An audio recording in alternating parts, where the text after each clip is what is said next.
By the way, is she good with numbers? Oh, yes. Better than you could think. Really? That true? All right. How much do you have in mind then? Well, I was thinking you could give her $8 an hour. $8 an hour? You must be kidding me. How much do you think I make here? How much you want to give her?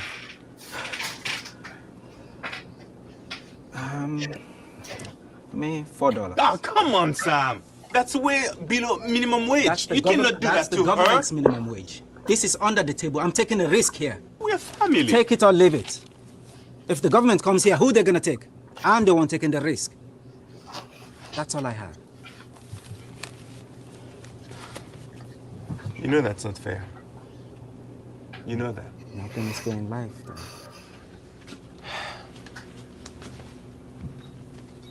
When does she start? I was watching TV, a documentary.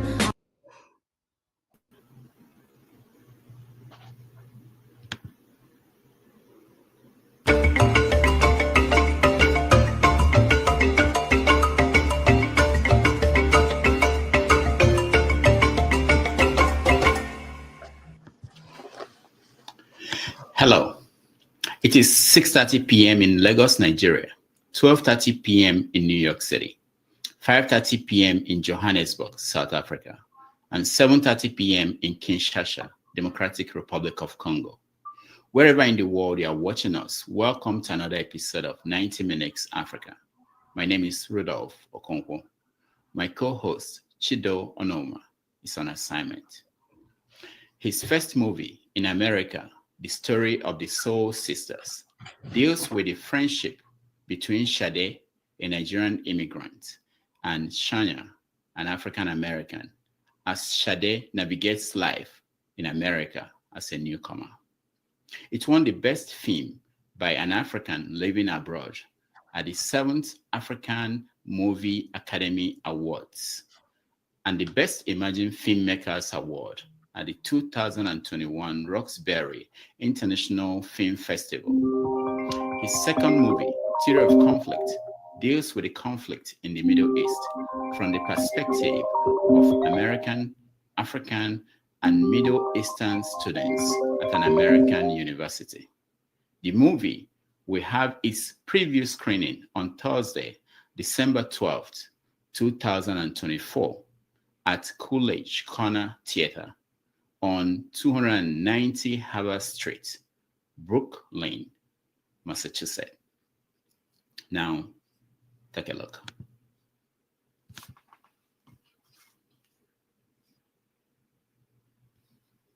Listen, just think this through. It's not the right decision. Maybe this way we'll get them to listen to us, and we'll make them listen.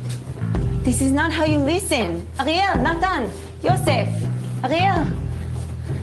Please. It's college campus anyway. Someone has to confront them with the truth. This is not the way.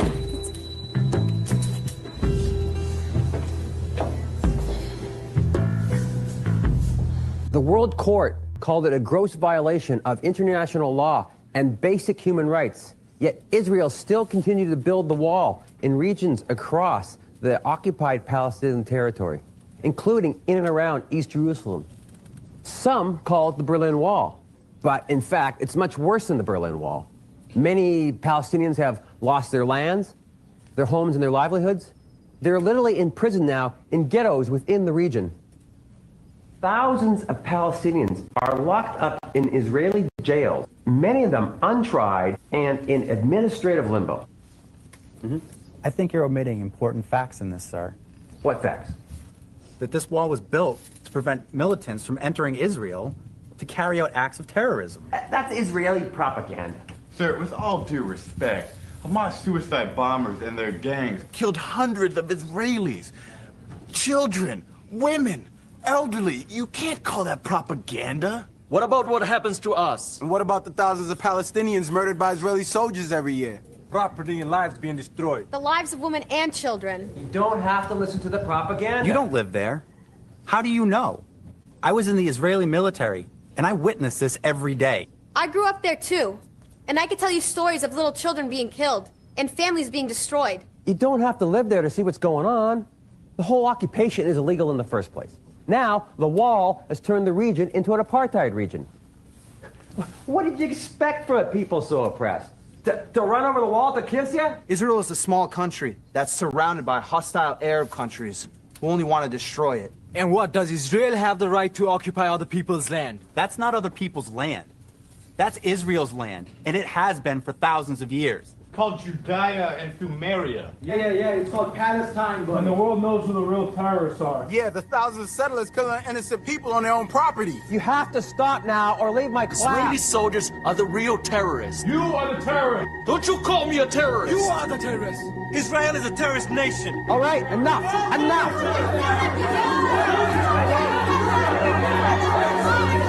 Guys, stop it! Stop it! This is a lecture hall!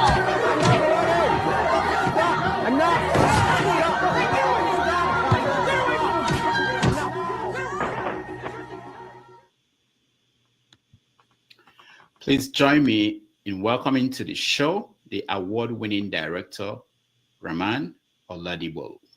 Rahman, welcome to. Hello, thank you. Thank you for having me. Yeah, it's nice. It's nice to have you. Thank you so much for making our time to join us on this show. So let me start by showing you some headlines from today's newspaper. One says scores killed by Israeli strikes on Gaza. Another one says Pope Francis calls for investigation to determine if Israelis' attack in Gaza constitutes genocide. What do you make about the situation in the Middle East? Well, the situation in the Middle East right now is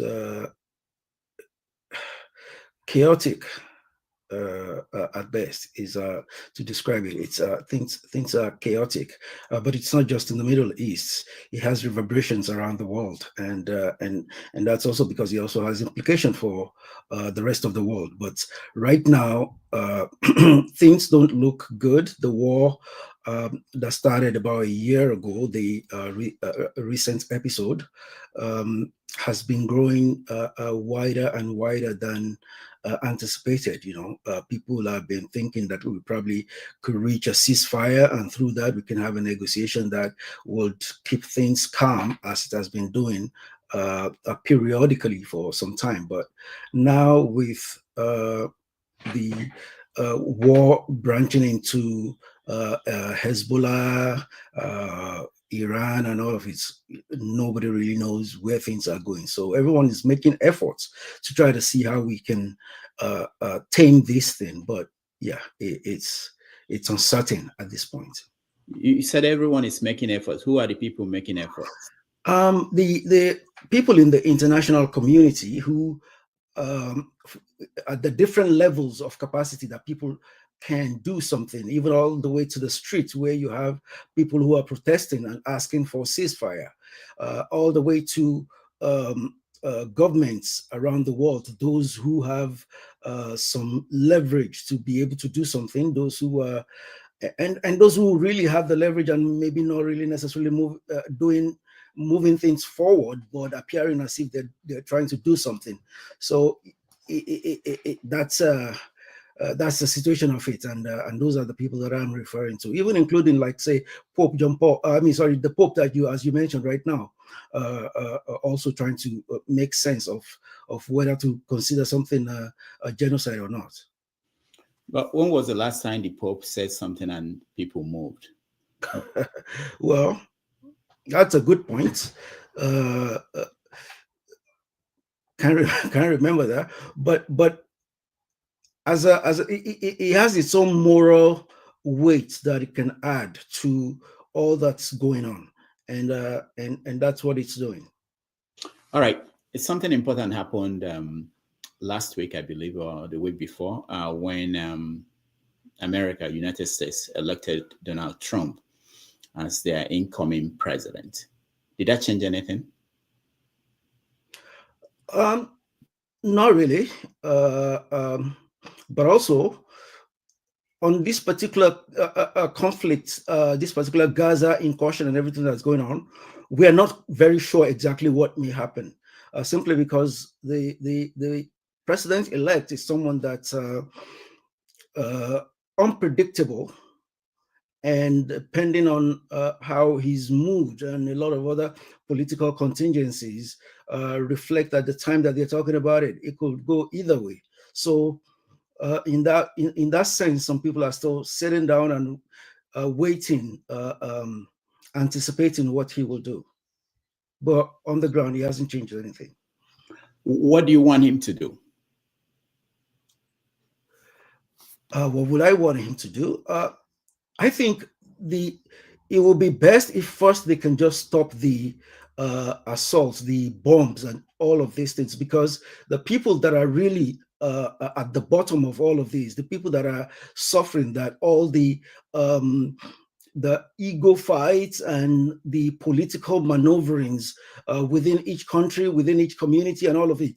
But the people that are really suffering from it are the people on the ground, the ordinary people, citizens who have no major contributory power to the decisions that's causing all the terrible things to them. So it will be important for them to find a way to stop the bombings first, and that is not a difficult thing to do.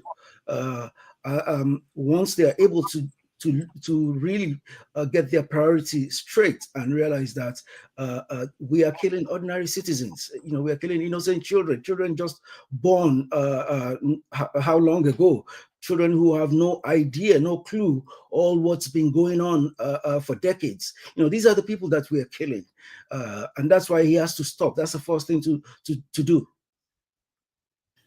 The leadership of Hezbollah, they've been wiped out, virtually all of them. This morning, Israel killed the spokesperson of that group, and also the leadership of Hamas to a large extent. Do you think that there is a chance that they will end their approach to their agitation, including using violence? Will this end violence from those groups?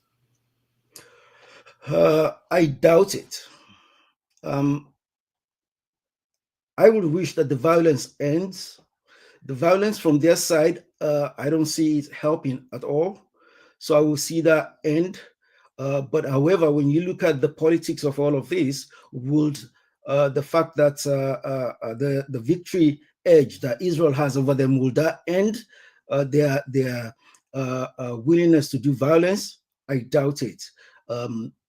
But it could be an opportunity for people who are really genuine about peace, genuine about resolving this problem, to come in and really be able to make them see that it will be a good time to put down all this weaponizing themselves and trying to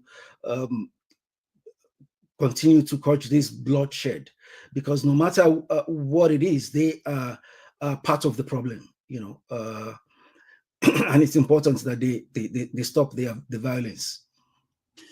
While people are blaming Israel for the level of force being used, why is it that again? I say why people are blaming Israel for the kind of response they've decided to use, the level of violence and force and the destruction. Do we hear people in the Arab world calling on Hamas, Hezbollah to basically find a different way to approach this struggle? Not loud enough. If we have in few places, but still not loud enough. And I think it is important, not necessarily even to say the Arab world, although yes, it will be important to have that from the Arab world. And the reason being that the problem has, some people will say, oh, it's not complicated. It's it's just a matter of give the land back and things like that.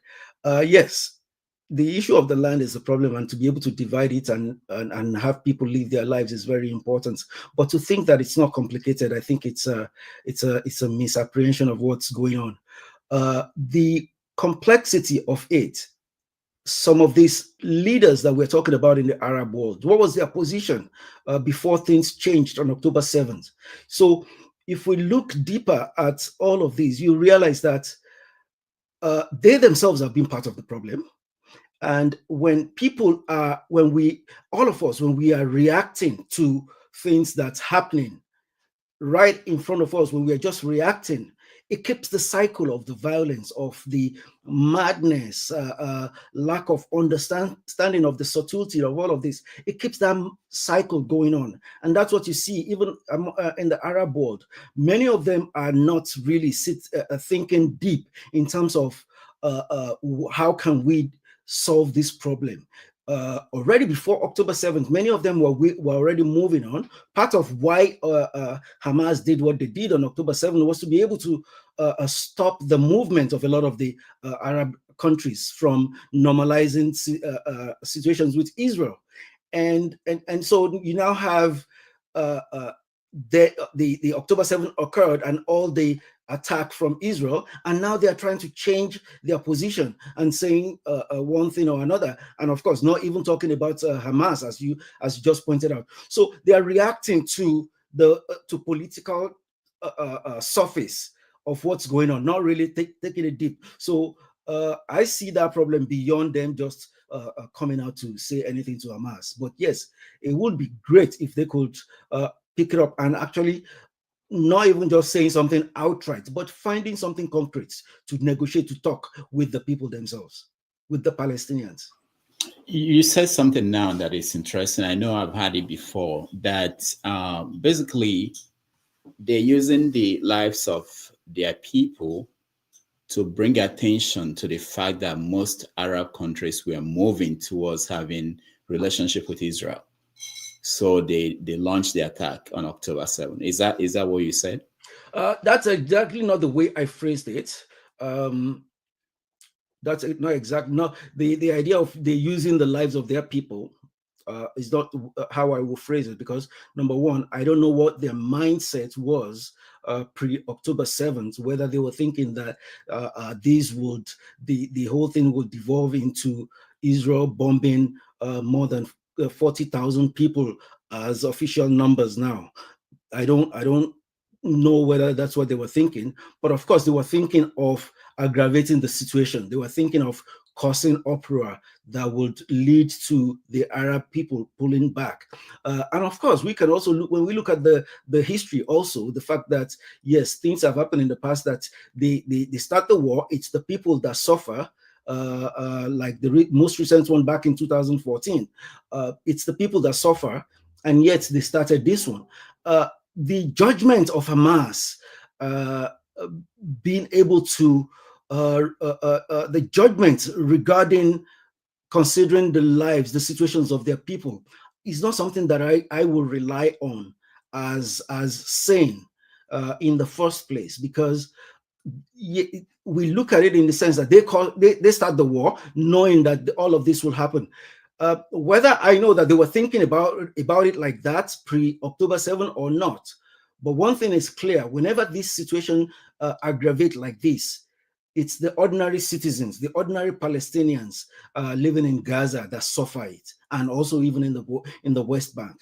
So I will expect a true leader would consider the safety of its own people when taking actions, and I don't see that in any consideration that Hamas is doing. Could it be that the past incidents that they were, the leadership were not impacted as much as this time, that they could, like the one that was in Qatar? I think he was in Qatar, and then he went to Iran and he was killed in Iran. Do you think that not just about Hamas or Hezbollah, but other freedom fighters who could stay abroad and cause harm to their own people in the name of fighting, that this might change the calculation? Is that what you are getting at? I don't know if that can change the calculation, because you see the mentality there. That's why I said this thing is not as simple as people tend to approach it, which is why for me, with my film, the idea that I'm trying to advocate is for people to step back, that we can continue in the tradition that we have been doing in the last 7 decades or more. that we have to step back and approach this from a different angle, because part of the problem here is also the mentality of the people.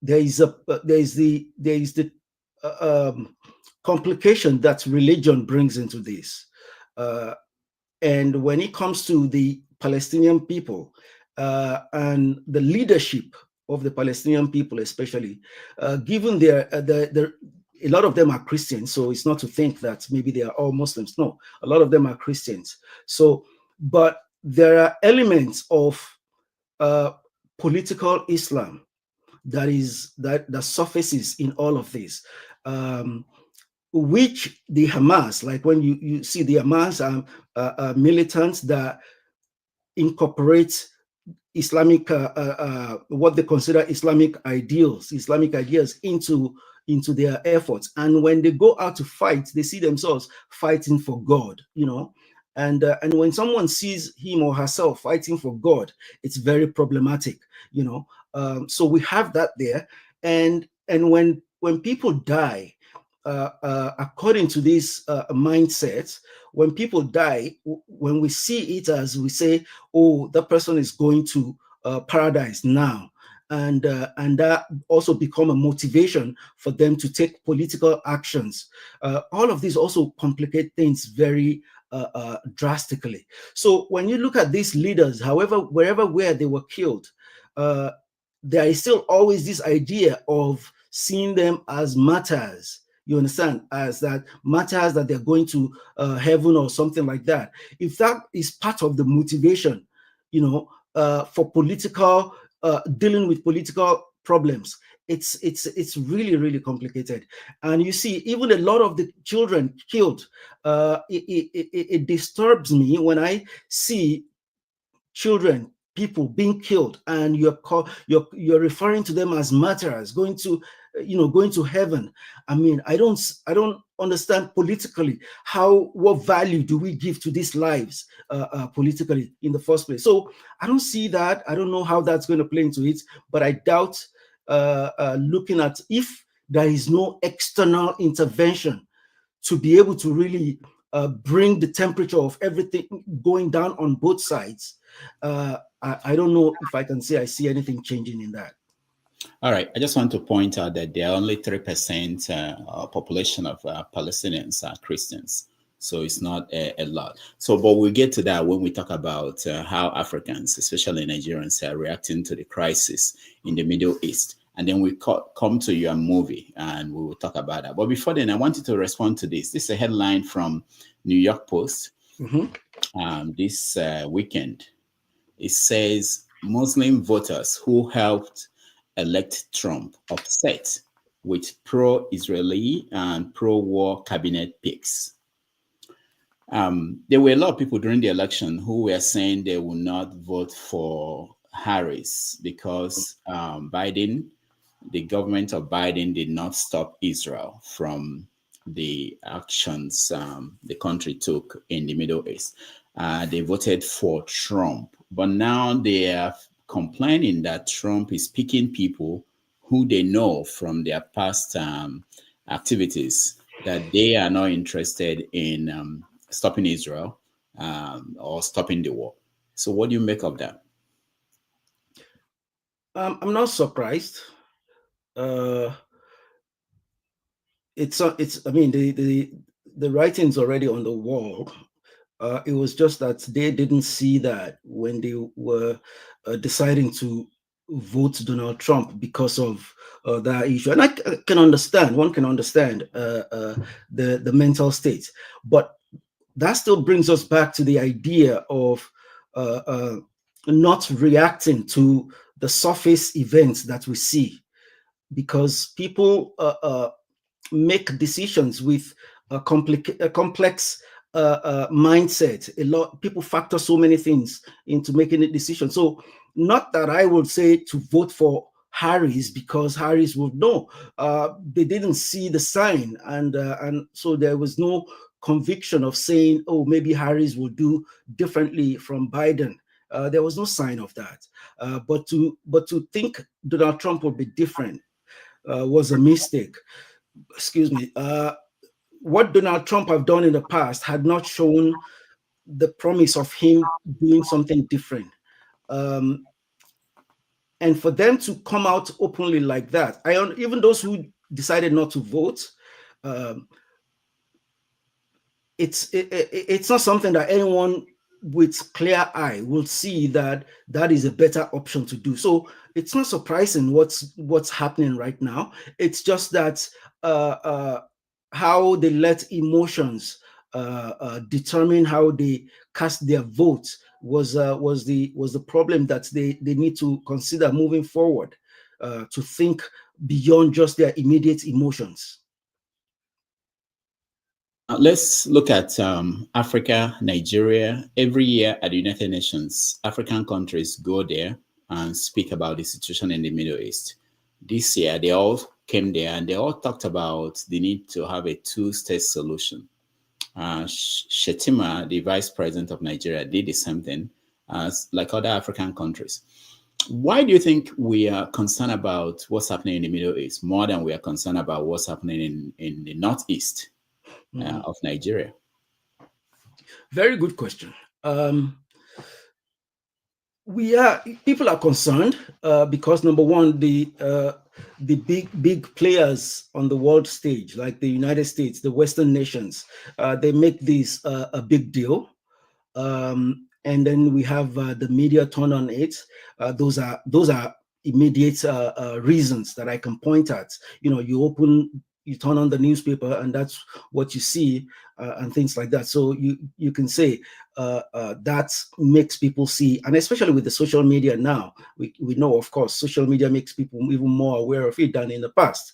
But that's just the surface reasons. There are deeper reasons, deeper in the sense that the religions that we have around Africa, the dominant religions, Islam, Christianity, it positions us to think that that this conflict is that we are part of this conflict, because people see it from the point of view of religion. When you talk to people in Nigeria or other places, Christians tend to support Israel in the conflict, whether they know about the details of the conflict or not. And Muslims tend to support the Palestinians. So those are things that are basic in how we perceive these things. And over the years also, it's a major global conflict, in the sense that it's something that has been featured on the major decision stage, like the United Nations. So all of them have been, if you look at even in the 60s, 70s, African nations made decisions based on certain things on this issue, Israel-Palestine conflict. So even you remember Nigeria also at some point joining the OIC. This tells you how the religion really factor into the way we look at ourselves and the way we consider what we do. So seeing them doing that at the United Nations, coupled with what's going on, I think you make it understandable that they will. But to ignore the problems going on in their own country is another thing that they are not paying attention to, because even some of them use this, whether consciously or subconsciously, they use this to distract people from their lack of action on the problems that we have at home that they're supposed to be taking care of. So that's also one thing to think about. But they come to the United Nations. It's not.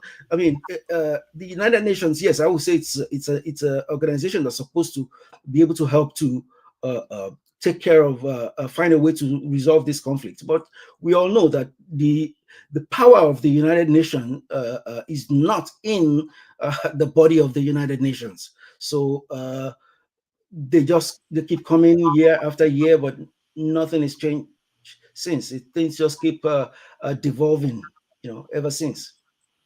All right. At this point, let's take a look at a clip from your first movie, Soul Sisters, and then we'll come back and then figure out how you went from telling the story of a Nigerian immigrant in America to talking about the Middle East.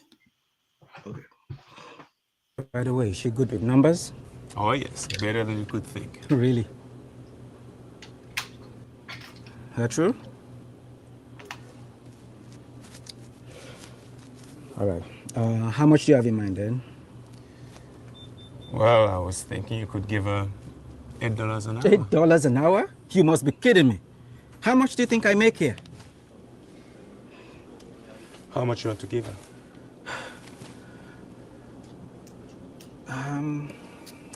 Me $4. Oh, come on, Sam. That's way below minimum wage. You cannot do that to her. That's the government's minimum wage. This is under the table. I'm taking a risk here. We're family. Take it or leave it.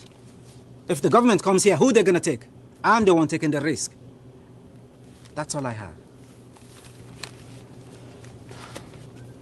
You know that's not fair. You know that. Nothing is fair in life, Dad.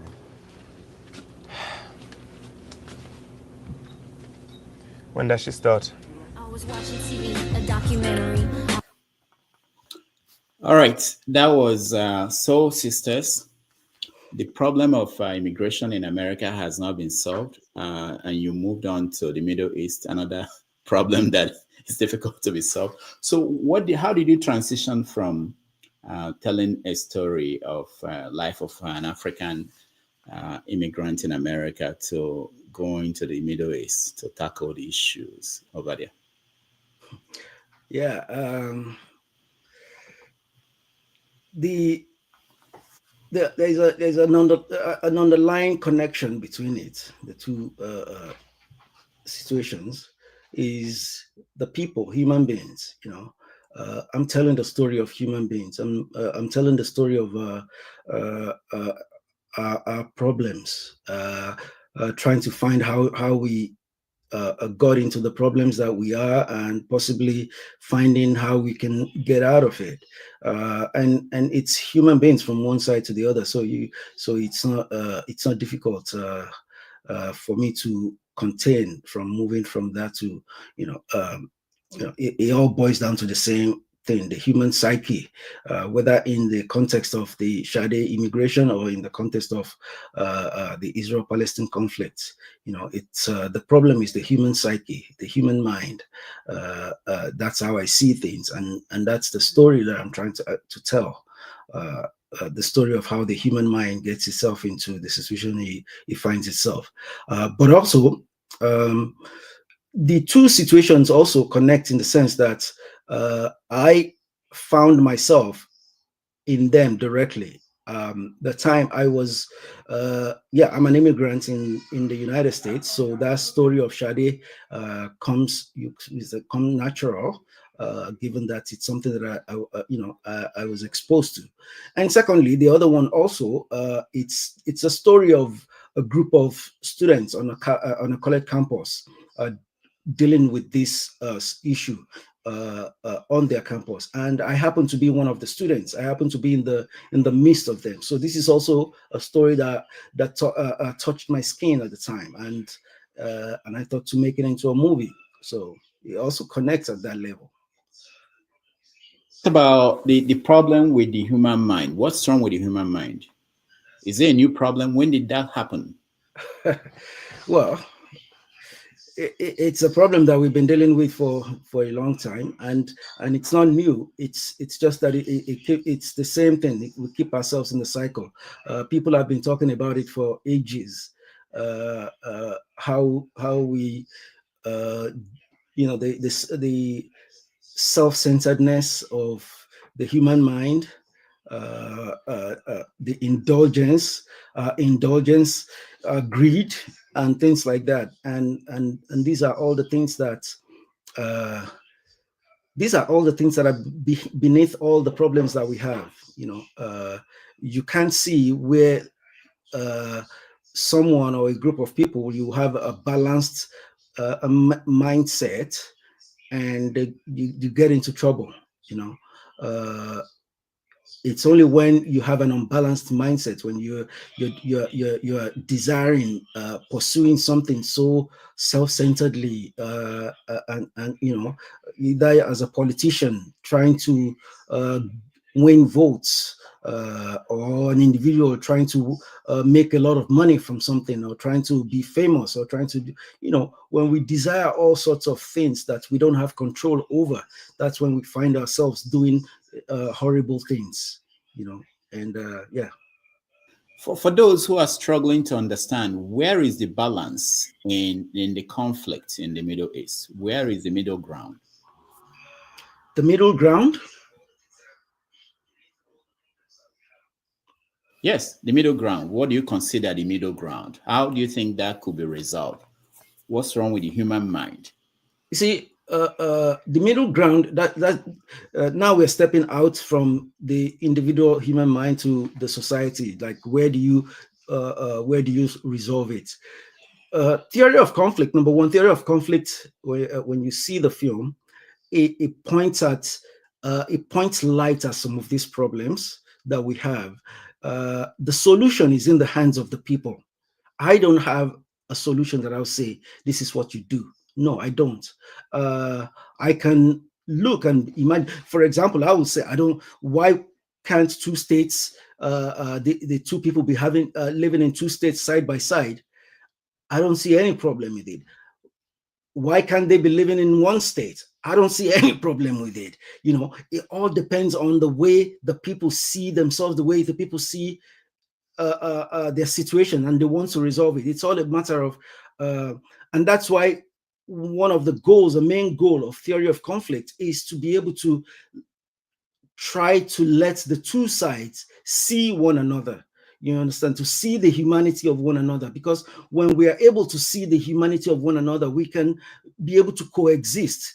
There is a proverb, a Yoruba proverb, that says, if there is love, a matchbox, 10 people can live in a matchbox. If there is love, and love comes when we are able to see the humanity of one another. And that's what I'm trying to do with the film. The effort to be able to, now when people see the humanity of one another, when they see all of these things, realizing that I'm looking at you and I see that I'm just a mirror copy of you. We are looking for the same thing in life. And we can work together towards it. We don't have to kill each other. When we are able to see that, all forms of arrangements can be solutions that people can create on their own. So that is up to them. My goal is to make the effort to try to tell the stories and let people see one another.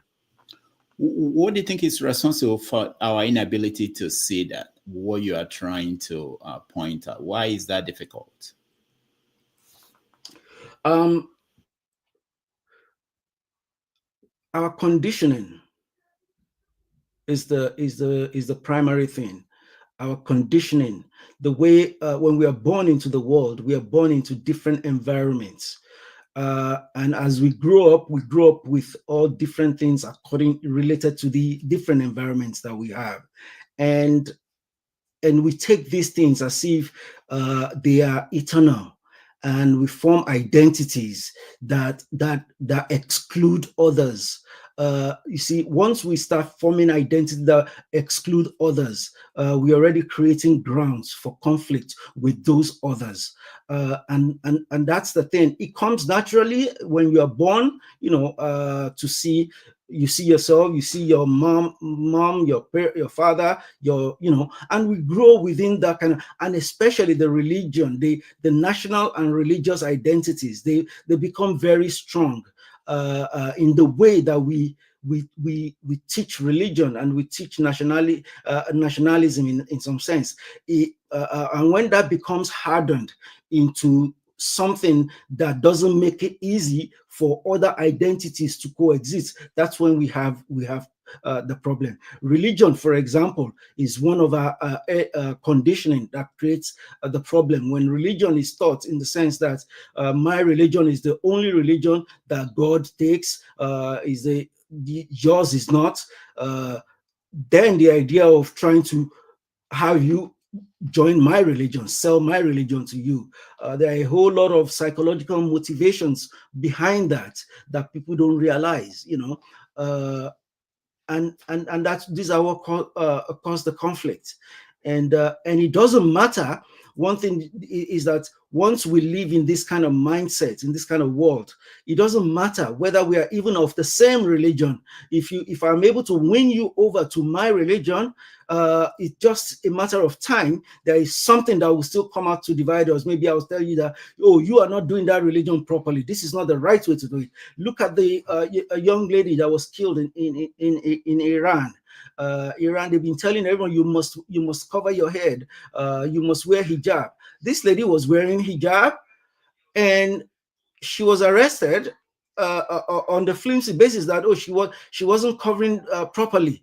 In the first place, were you talking about a proper way of doing it? You just said, So these are the nitbits, things that come to once you have a mindset of division, a mindset of conflict. That's what leads us into. All right, so you're going to have a preview screening of this movie on December 12th. What would that look like? Where is that? It's going to be at Coolidge Corner, the Coolidge Corner Theater in Brookline. And we are hoping, and also we want to make it available online at the same time, so that people who are not in Massachusetts at the time, they can still watch it online. We'll use we have an Eventbrite that we have our page there, and people who sign in through the Eventbrite will be able to receive the link about 30 minutes or an hour before the film starts. So we want to make sure that people are also able to see it anywhere around the world. Now, working on this movie, did you learn anything about people, relationship, and religion that will be of interest to people in Nigeria who are confronting similar issues?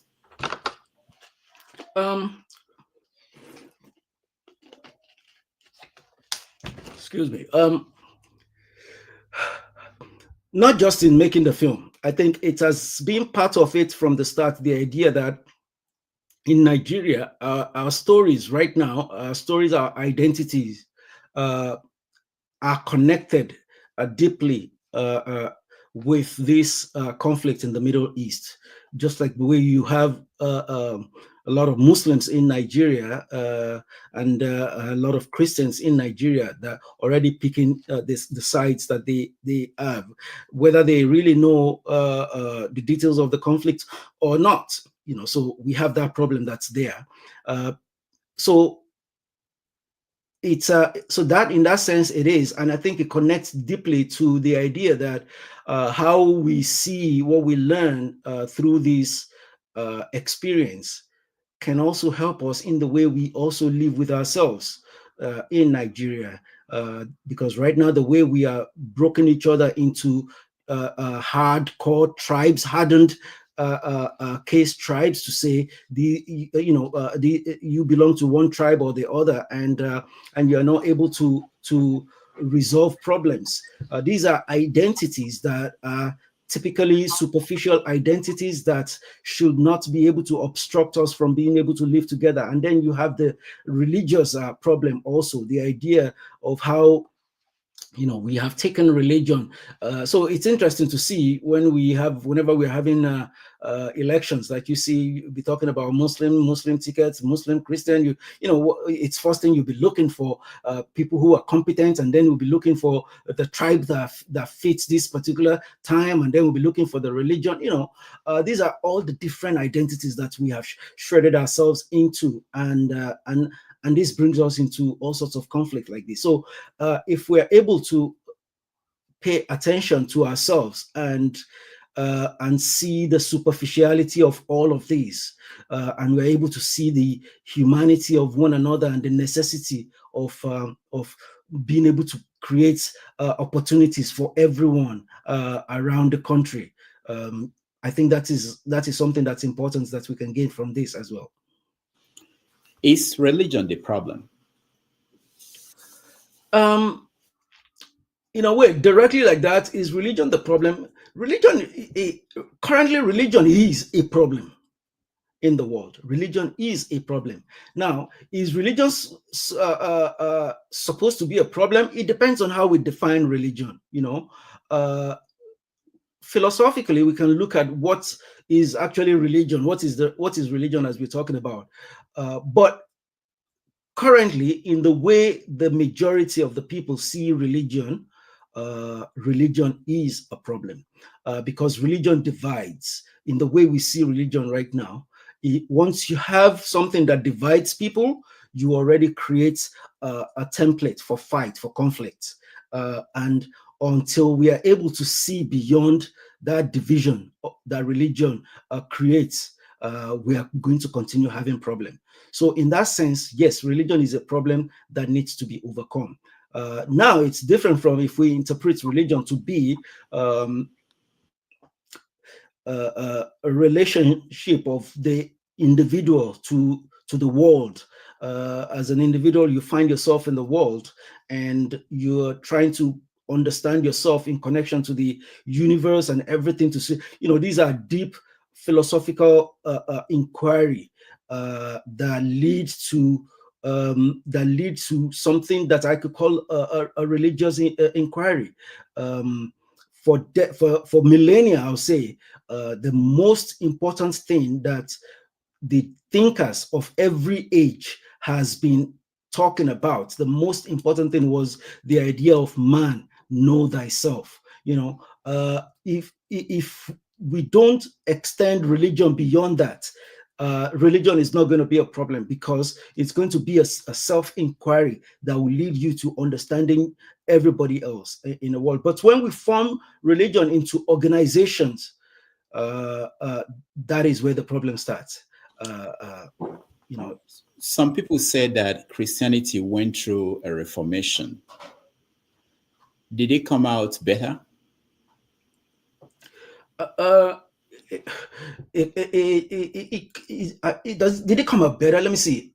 I'm trying to quickly thinking of different countries and the way it's unfolding in many areas. It's different from the way it was during the time of the 30-year war and things like that in Europe. It's definitely different now. But as long as it's still an organization, it's an organized form of religion, it's always still going to be part of it. Now I know, so thinking that maybe that kind of reformation, because I know that's one of the questions that comes next, if such a reformation can come in Islam, that it may lead Islam to, it can do that. But the problem is that once you have it organized, that is when the ground for. Hold on. What's wrong with organization being organized? How can you have a group of people together without having it being organized? Well, when you organize religion, that's when you start teaching specific things, because whatever when it becomes organized, it becomes our own. The people within the fold of that organization, it becomes our own, and the people who are not there, they are excluded, and they become others. So when it comes to religion is such a close subject to human beings, which is what makes it more complicated than, say, for example, any other kind of organizations that people don't form with that kind of eternity as we tend to expect with religion. So that is what it is. When it becomes organized, it becomes ours. Then you have people who will be teaching others, this is how you do things, this is how you do things right. And then you have the competitions, the rivalries with other organized religion, other group. So those kinds of things, that's what it will be. And religion is not something to be organized. So that is where the problem of it. Let me even give you an example. Buddhism. When you study religions, Buddhism is one of, as a body of ideas, Buddhism is one of the most beautiful forms that religion can take, because Buddhism goes into the psychological underpinnings of life, and it tries to show you why you want this, how you know, and all of this. So Buddhism doesn't, from its start, it doesn't have that organized template. It doesn't create that template for organization to be, or when people come together, it gives you a sense that you're working on yourself. You understand? That's the important thing. It's not about, you're working on yourself. But today, and because of that, for generations, Buddhism has been a religion that's considered the most peaceful religion, that they will say, the most peaceful religion. But go to Myanmar now. In Myanmar, the people who are killing the Muslims, they were Buddhists. And it's because of the sense of our religion, you understand, against this other religion. That is what is making them into this killing machine now. I mean, I don't understand, but maybe the viewers can understand you in terms of organization, because you have lawyers, you have different professions. The lawyers call themselves learned people, the other ones are not learned. Engineers have the association. So I don't think the organization is a problem. Maybe it's something else. But let me ask you directly. Islam, I know you are a Muslim. I don't know if you are still practicing or not, but Islam, do you think it should have a form of reformation?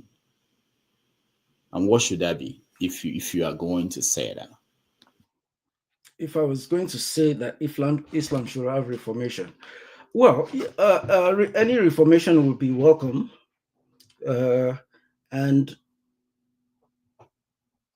for me, if you would talk about reformation, the kind of reformation that I see is fundamentally how people will be able to just see that you can be a Muslim practicing your religion, but know that the other person that's not a Muslim, nothing makes you different from them and nothing makes you better than them. If this is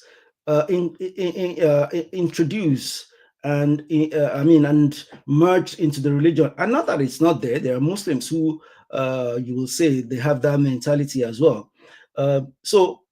But when we think our religion is the only way, the problem still always comes back, no matter what. So if you reform, all the things that you can reform are there. The politicization of it, the whole how do you call it? The forming nations and under with Sharia law and things like that. People not understanding what is Sharia law and all of these things. You can reform all sorts of things and try to respect people's human rights as much as possible. But as long as we still have that division, one day will always come there. And I'll give you one. Let me one thing too. That is one of the reasons why I don't completely agree with people who do interfaith, the interfaith organization. We can have interfaith, and I think it's when we are able to bring people together and they help, it's fine.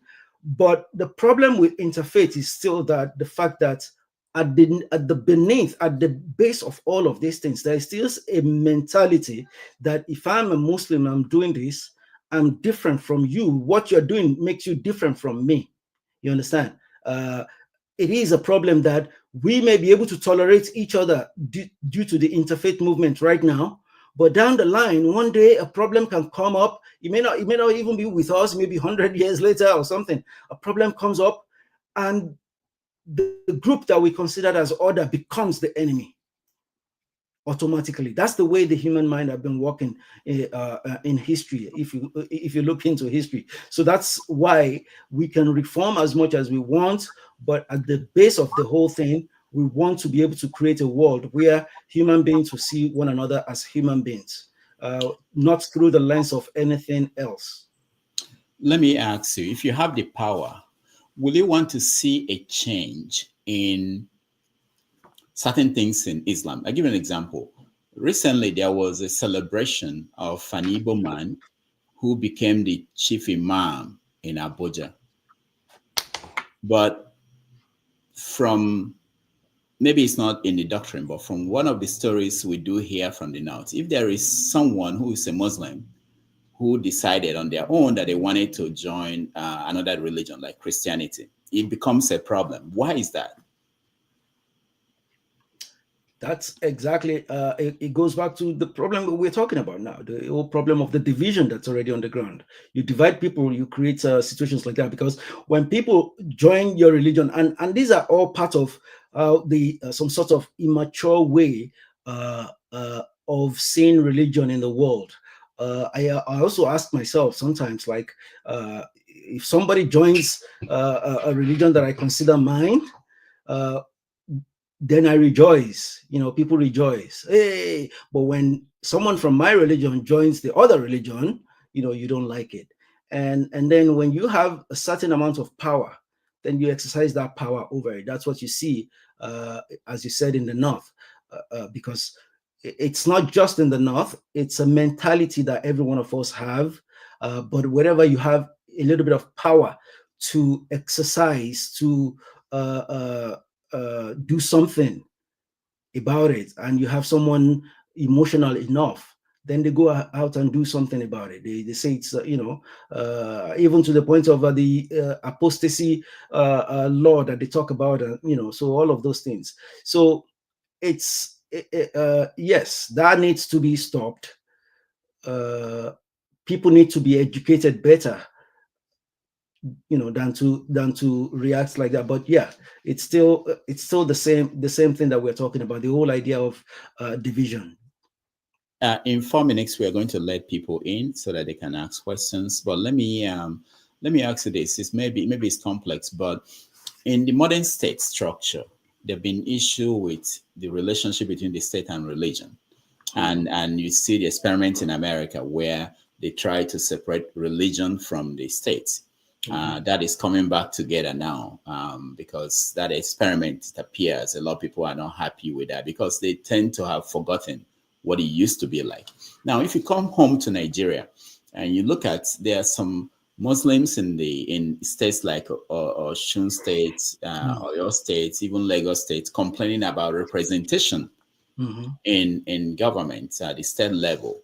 But then at the national level, you had for the first time Muslim ticket, and it freaked out some Christians.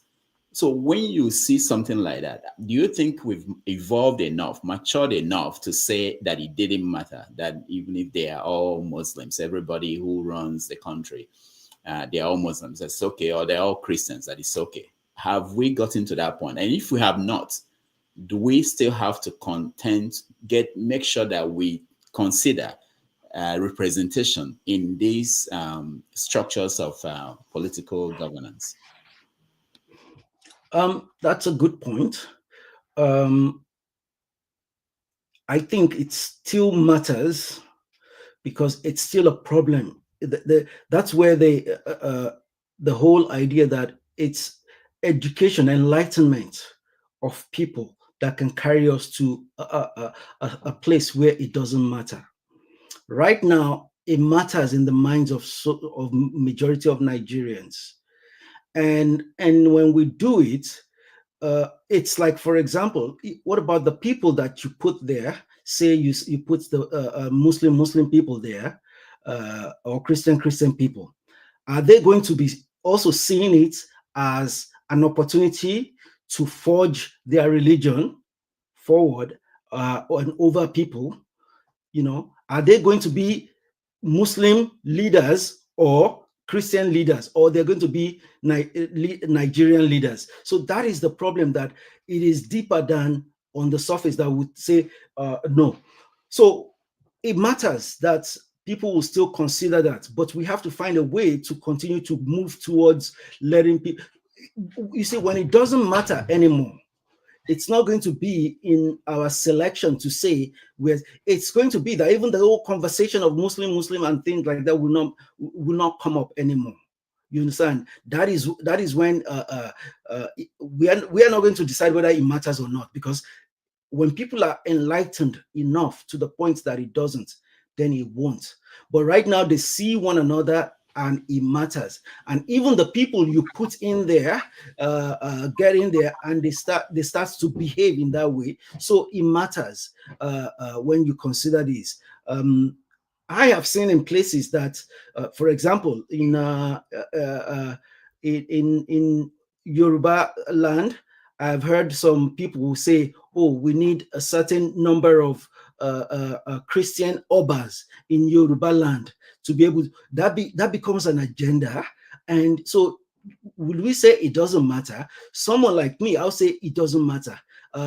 Where I'm from, in Oyo, we are trying to select a new king. It has been the tradition for some decades that the Alaafin of Oyo will be Muslim. And now we have a Christian among the candidates, actually maybe more than one. And there is the discussion about whether Oyo can select a Christian Oba. And I was like, what makes it that if you can have a Muslim Alaafin, then you can have a Christian Alaafin? But the whole point is just that how we wouldn't be able to be needing to talk about Christian or not looking at one another like that. But it's because the agenda is there for some people, and the agenda is there for everyone according to their religion, wanting to impose their religion on others. So these are where all the problems still lies. And until we are able to understand beyond that, I don't see how we can do it. So you talked about when we are enlightened. Do you have an example of a people who have become enlightened where these things are not important to them? Yes. First, I know I keep going to the tradition that I know well. In Yoruba land, there wasn't anything like this before. Before the incursion of Christianity and Islam in Yoruba land, there wasn't any thing like that. So the religion wasn't something that mattered when it came to anything that you were doing. There wasn't the idea, because the idea that you have was that the whole idea of belonging to a religion is where the corruption started. So you think the religion that are problematic are Christianity and Islam? They are the ones that have been causing the trouble for because these are the two major religions that have been trying to spread and conquer the rest of the world. So yes, they are the two problems are where the two religions are where we have the problems at most. So you think Africans will be better off if they pull back from Islam and Christianity? Yeah, that's part of now being enlightened that we're talking about. Yeah, Africans will be better off if they are enlightened enough to see all of these things. Well, if you are able to see through all of these, and then these religions don't divide us anymore, then yes, we will greatly do well. But as long as we still have, because it's like we talk about decolonization. But the whole mentality of what we're still dealing with is still the way the Western world and the Arab world have been competing to divide the world among themselves through the religions. It's still the same thing that we are doing. So when I see Africans, you're trying to say you are African, you're a Pan-African thing, you're trying to do the thing, and then you're calling you're so devoted as a Christian or as a Muslim, you can be truly African in the way unless your mentality grows beyond this, and at that point it doesn't matter what you do. You can improve on the continent, on the lot of the continent, but as long as we still hold on to these religions and all of these things, yes, it's part of the problem. All right, one last question. Your next movie is Private Experience, and it's based on a short story by Chimamanda Ngozi Adichie. What are you trying to accomplish with that? To accomplish with that, it's the same idea, hoping to be able to serve as an opportunity for people to see a better world. and a better world coming from within themselves. I like the story very much in the way it's written, the way Chimamanda Adichie presents it in there, that you see these two young women from two different religions, two different tribes, and they find themselves hiding in the same small shop when this outside world divided into tribes and religion is burning, and they are trying to save themselves. And through that, they're able to see the humanity of one another, you know, right there. And that cuts through, that transcends what's going on outside. And that's why I like it, in the sense that if we could come down to that, to just sit down and see that humanity of one another, we will do wonders, you know. And that's why I like it. And that's, so it's a step towards that education, that enlightenment that I hope that people can have. All right, we take a break. When we come back, we take questions from the audience. Stand by. We are talking to movie director Rahman Oladigbolu.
she good with numbers? Oh yes, better than you could think. Really? That true? All right, welcome back, everybody. We're having a conversation with Rahman Oladigbolu, who is the director of a new movie, Theory of Conflict, which is having its preview screening in Boston area on the 12th of December. All right. So Rahman, welcome back. And let's see, for those who are interested in joining us, when you come into the studio, turn on your camera so we can lay you in. And please, let's see, I see some people there. Welcome to the show, Righteous Man. How are you? Dr. Rudolph, good evening.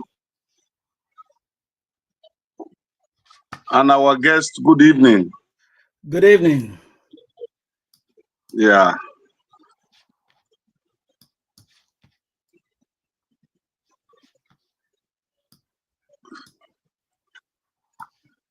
Righteous Dr. Man, Rudolph, I'm not hearing you.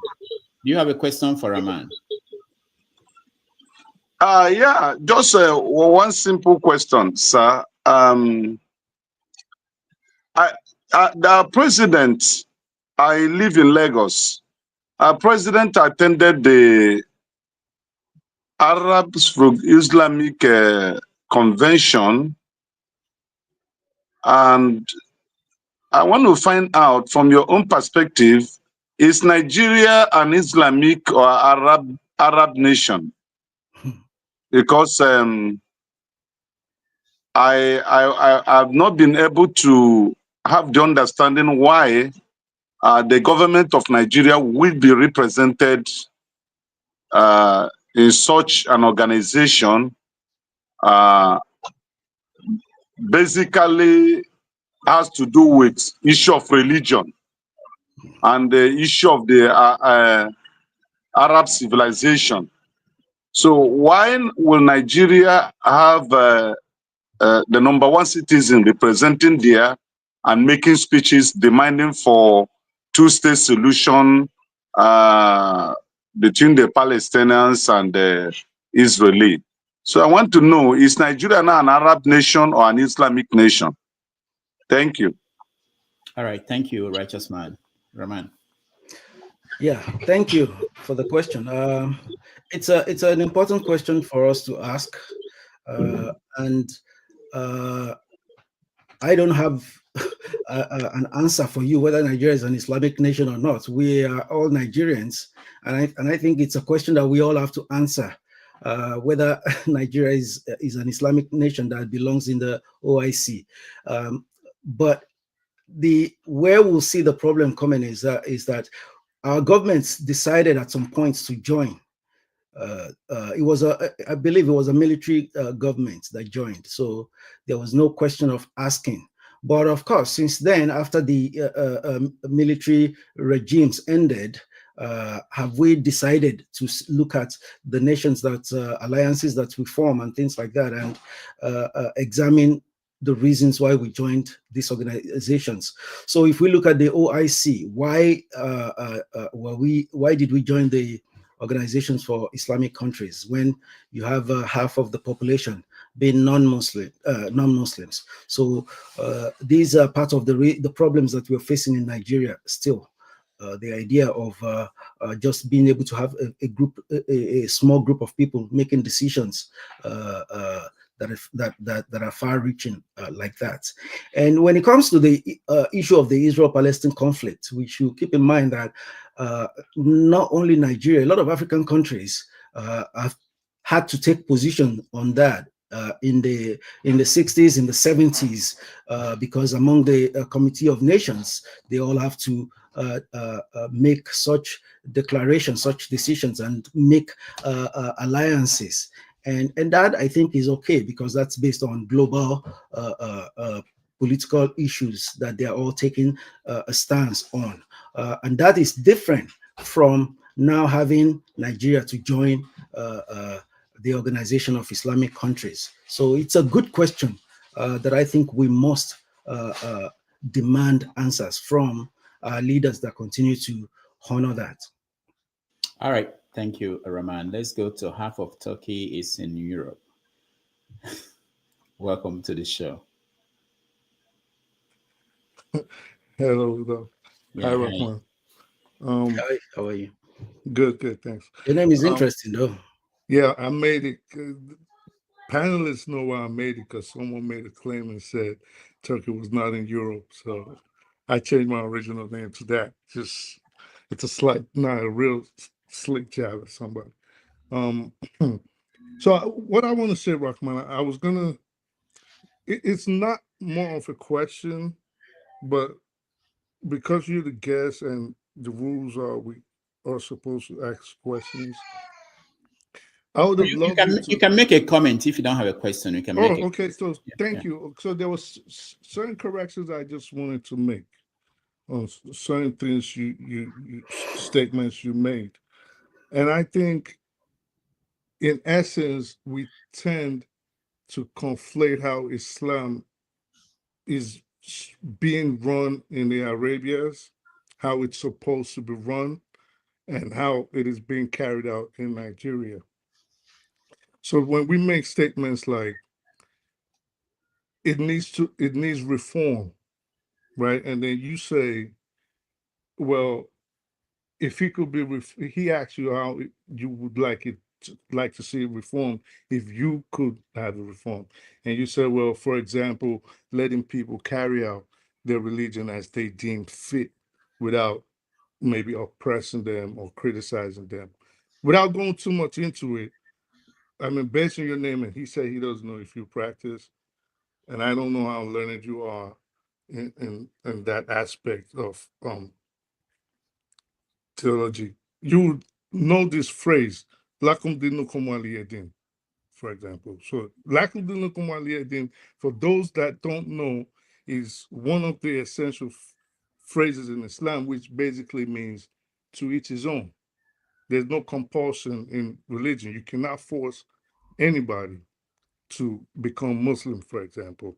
So in the case of like apostasy, where you brought up the girl that was killed, you would agree that, again, these are people that are carrying it out in ways that it is not supposed to be carried out. Because apostasy itself does not mean that automatically a person needs to be put to death. Yes, there's a caveat to it, but there are certain stages where you have to pass, where maybe the person starts denigrating their God or denigrating the faith itself and becomes a danger to society. Of course, nobody wants an enemy of the state within their midst. Nobody wants a fifth columnist. Finally, there was something you said about finally, yeah, I'll say finally without taking time. Excuse me, because Jida is up there, and I really like Jida a lot. So you said about the support in that the Arab leaders, the Muslim world, as you put it, has basically been lending to Hamas and Hezbollah, which I don't think is right, as we know, because outside of Qatar and Iran, maybe Lebanon, which Lebanon really doesn't have any power or influence.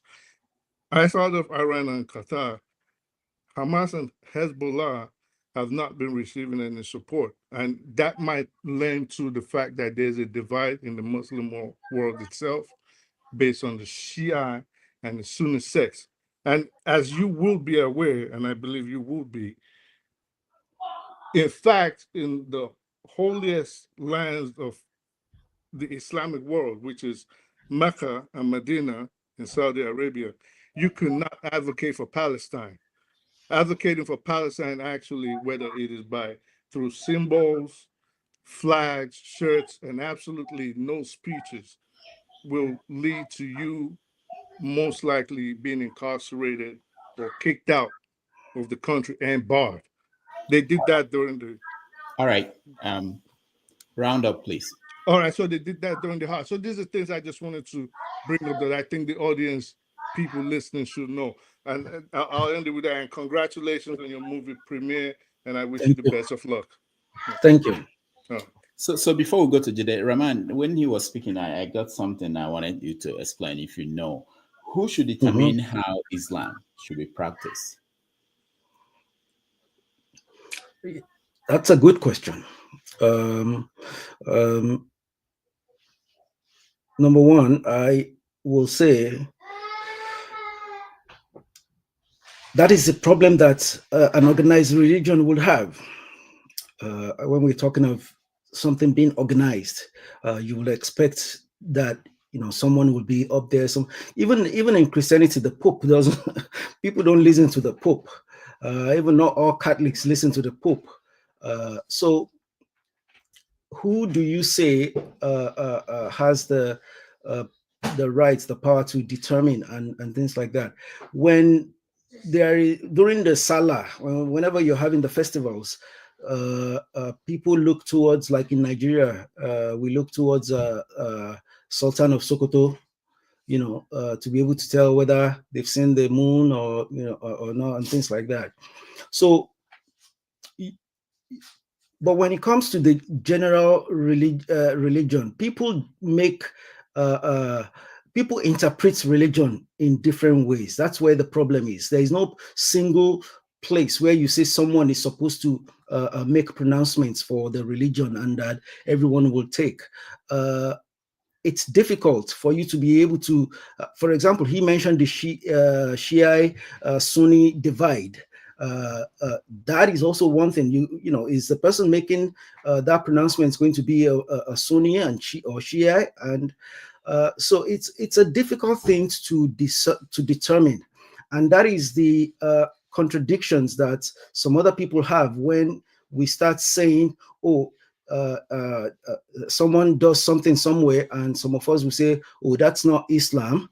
It's written in so, just like half of Turkey in Europe just try to point at some verses. You describe those verses. Some other people will take some other verses that may be not directly in agreement with that, and that's what they will emphasize. So it's hard to say one religion is one way or another. It's difficult to say Islam is this, Islam is that. Even for the people who are moderate in whatever sense they are, it's difficult to say this is Islam or this is not Islam. People do it according to what they like and according to how they are raised, how they are grown into the religion. All right, so before you let me push a little bit more on this. So the book has been given to people, just like the Bible, the Quran, given to people. They interpret it any way they like, and they can become Al Qaeda, they can become Islamic State, and there's nobody to stop them. So is that what we're saying? Yeah.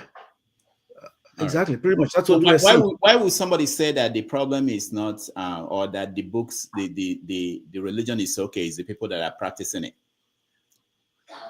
Sorry, say that again. Why would people say? Because I hear people say, even on the comment section here, people say it's not the religion that is the problem; it's the way people are interpreting it, the way they are practicing it. Why is it that they have the same book, the same Bible, the same Quran, and they see different things in that book? And there's nobody who has the authority to say you are wrong. So we're doomed. Yeah, in a way, if we, the problem is this. See, according to the religious tradition, there are scholars who we have in the past that believe to be those that people follow. So these scholars, there are 4 of them that kind of like, wherever you see Islam, it will fall within the jurisdictions of one of these imams. So they trace things back to whatever the person says on something, and that's how. But when you still look at that, when coming down, some people can still interpret as, like, for example, you can say, I'm a Muslim, but my Islam doesn't doesn't say for me to hate Christians. And you have many people, so I don't hate Christians. I can pick verses in the Quran that, like he says, to you your own and things like that. And there's some other ones that, so, and I would say that's my religion. But some other people, on that lower level, some other people can still tell you that, oh, then you are not doing according to Imam so you are not doing it according to Imam so. So you still have all these splinters, and that's why, yes, it's a set of ideas that has landed, and people can pick on it according to. I think perhaps the problem will be the weight that we have given this book and religion right from the start. From my understanding, there have been interpretations even earlier in the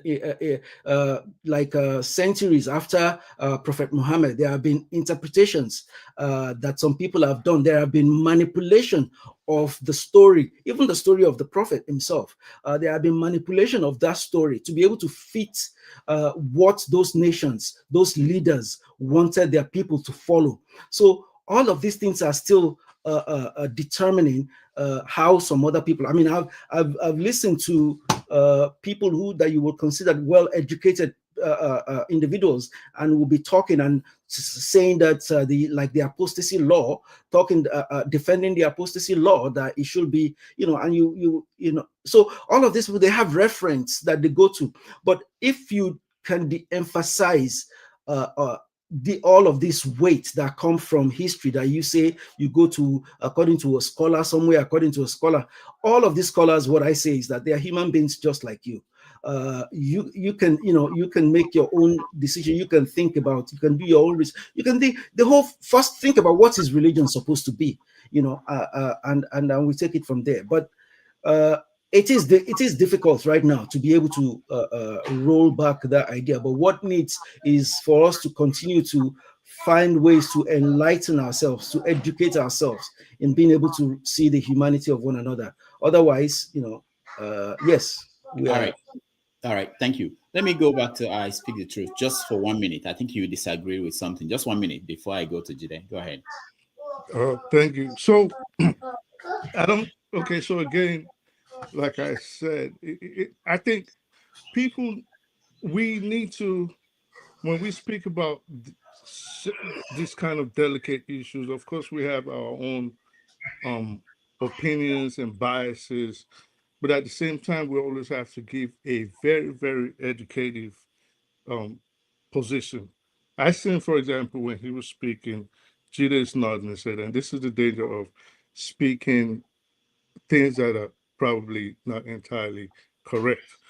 So in the instance of, for example, how should these things be carried out?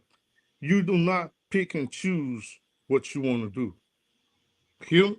And just say, well, it's okay in the religion, you can just pick. There are actually set rules on what you have to follow, the hadith, and you have to follow the Quran. Now, moving on, because this would throw a lot of people off if I keep going into it. Yeah, let me just hold on.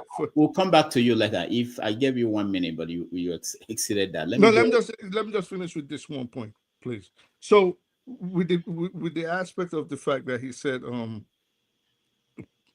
people for I got thrown off, but I'll remember and then we can. Okay. All right. Jide, you're next. Yeah, thank you so much. I'll try to be brief as much as possible. Thank you so much. Thank you so much, Rahman. I really like this conversation. It's very educative. I learned a lot, right? And I was going to say you have so much knowledge. Like, yeah, I mean, I have to get I respect your opinion and I really agree with everything. But I have my question. So real quick, before I even go to my question, I'll say congratulations to your movie premiere that is coming up next week. So yeah, my question is this. So we're talking about a conflict that's been going on now for almost 100 years, right? The Palestine-Israeli conflict. And the point is, like you mentioned too, this conflict is a manifestation of Western imperialism and Arab imperialism. So now I'll break it down. Western imperialism through Zionism, if you know world history and everything that has happened, Zionism is a very strong ethno-religious ideology.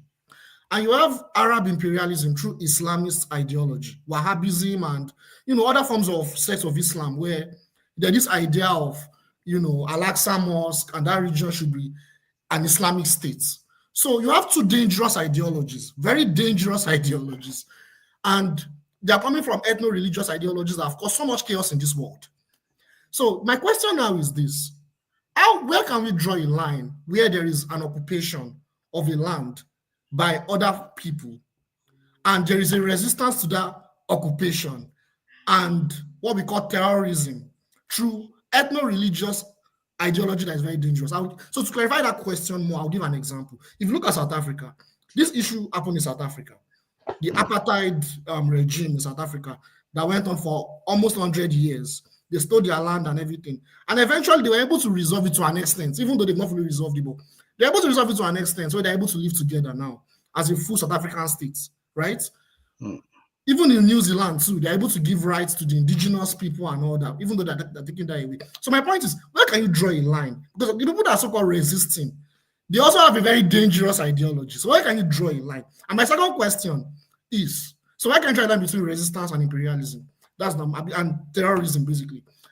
The second question is personal to me. So why did you learn all these things? Like, I mean, as a filmmaker, like, I mean, I wouldn't imagine, but did you study philosophy in school, or you read a lot of books? You just love learning?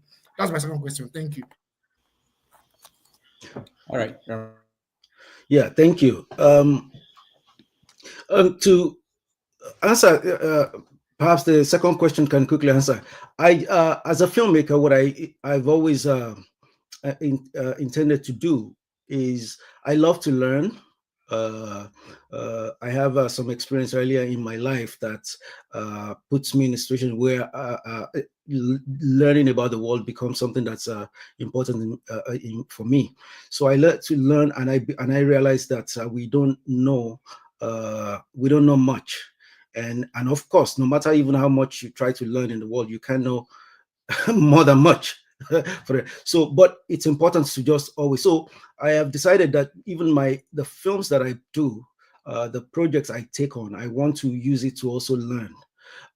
So when I decided on, so yeah, and I went to school. I did my own courses and stuff like that. Yeah, I did liberal arts with concentration in psychology, and I chose that also because I didn't want to. I realized I could study film and do, but you need to write stories. You need to understand human beings and things like that. That was what informed my decision. So so when I pick up this story also, I knew very little, but it's based on what happened when I was in school.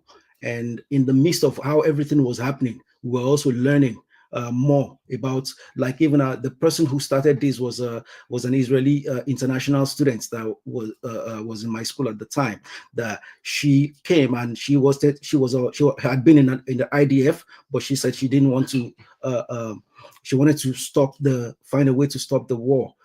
So that they can all live together. I remember she complained about growing up with Palestinian friends and so in their neighborhood, and all of a sudden they started to disappear, and things like that.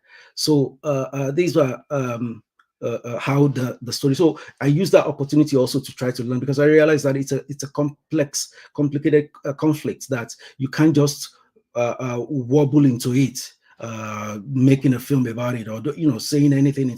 You have to really understand what is going on, and that's why it took me a while trying to craft the whole story. And so to use that step onto the next question, which is about where you draw the line. I think it's a tough issue of drawing the lines now, because and just like I say that. Some people I know you would have heard, and people that I respect a lot in their positions and things like, they'll say, "Oh, this conflict is it's straightforward. There's nothing complicated about it. You're occupying the land and you move." Yes, there are a lot of that that is going on. There are a lot of like how the settlements have been expanding. All of those kinds of things that it comes to us in that you can just give back the land and things like that. But even that has been complicated by building of the settlements, and things like that. But when it comes to the interplay of these ideologies together with with the political structure of what's going on. Hold on, excuse me 1 second. All right. So we're looking at still pictures from the movie Theory of Conflict. Sorry. So looking at that, you realize that those ideologies have led to various political decisions over the last 100 years, at least, that we're talking about. They have led to various decisions by both sides. And by that way, they have complicated things such that where do you remove ideology from something that happened? I'll give you an example. There is a place in the film that you have one of the lead characters, Muhammad, saying in the past it was Israel that wanted a piece of the land, but the Arab wanted all of it. Today, it's the Arabs that want a piece of the land, but Israel seems to want it all. You know, look at those decisions. It's like you go back to 1948. All that time, you look at Israel, you say the people, the Jewish people, they were being persecuted from around the world. And we have all these stories of how everything ended up to come to this region, which, of course, the Palestinians are there now, but they are tied to this historically, because for them, it's not even just religion alone, because their religion is really tied to their history. So they're tied to it historically, but they're there. And we can say we have these people suffering, being persecuted across Europe and wanting to settle here.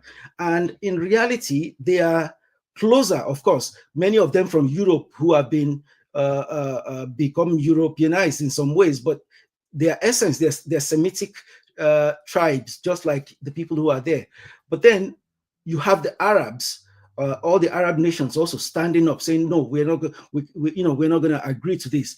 There is this element of religion in their decision as well. You understand? But there is more, which I will point to later. So they decided, no, we don't want that. So you have decisions leading to decisions in there. How do you roll back all of these things? And in that also, we have to keep in mind the imperial agenda that have led to this over there, because I look at that and I look at it and I say, why couldn't the Arabs allow them to just have a small space that they would have there and be there when they divided it? You understand?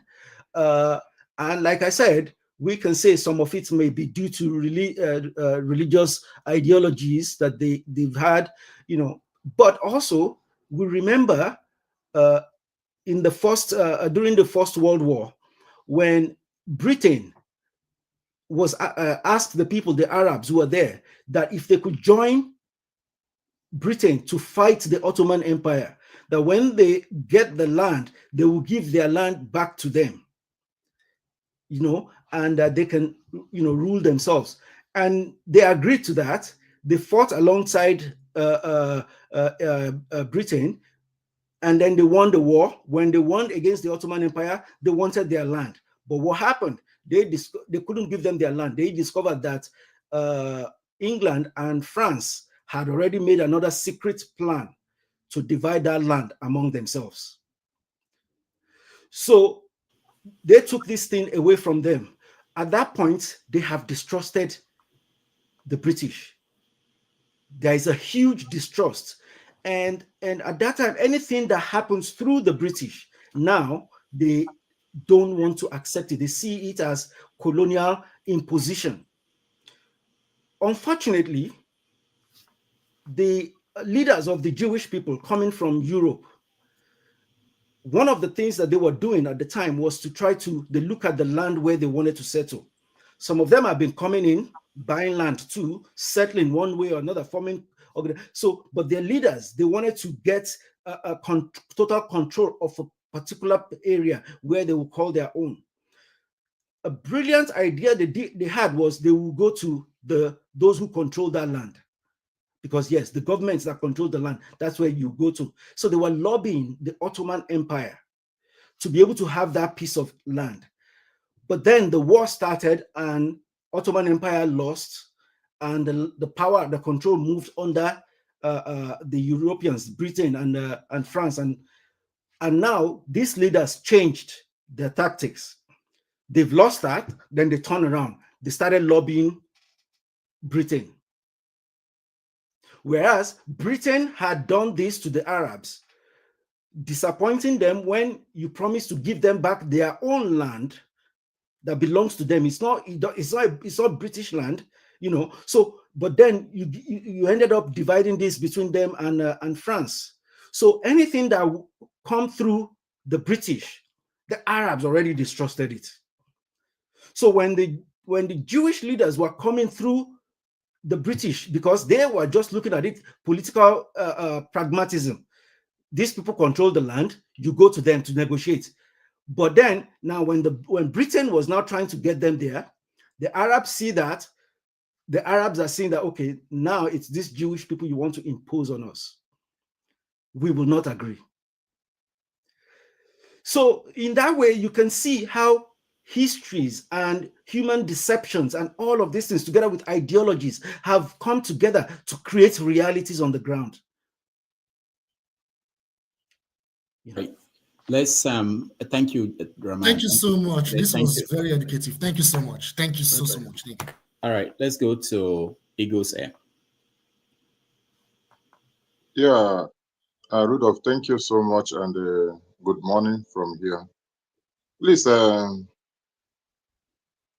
I joined the program, I've heard you people talking about religion, and when you talk about religion, I was trying to define religion or trying to understand what religion, and I find out that in a simple terms, religion is a way of belief in a God and the activities that are related to the gods. Now, this hour, when my brother asked a question, he was giving answer. He made mention of Ottoman Empire. Then when I talk about Ottoman Empire, as a filmmaker, have you considered the history of Turkey, be a Muslim country right now? Because the time of Ottoman Empire, talking of Turkey, we are talking of it today as a Muslim country, was a Christian country in 1st century. You can believe that. Then have you come to your senses? Have you reasoned? Have you think? How did the Muslim overtake the Christians in Turkey? The Christian now in Turkey have become a 0.3% in Turkey right now. So as a filmmaker, have you come to look at it and consider to look into the history and make a movie towards it? Secondly, please, other people are asking to, let me ask you, please, I'm begging you. Okay, go ahead. Okay, secondly, why is it so that if you look at the whole nation, the planet Earth, you find out the place they have war, terrorism is an Islamic state, especially Middle East. Have you considered and write a history and what causes this problem, disagreement among them? Thank you. All right, Rahman. So yes. Yeah, I was just going to say I have to go now. Thank you so much, Rahman. I really learned a lot from you. This is very, very informative. Thank you so much. Thank you. Bye. Thank you, Dr. Damages. Yeah, thank you, Eagles Air. I have considered that. I studied that in history as well.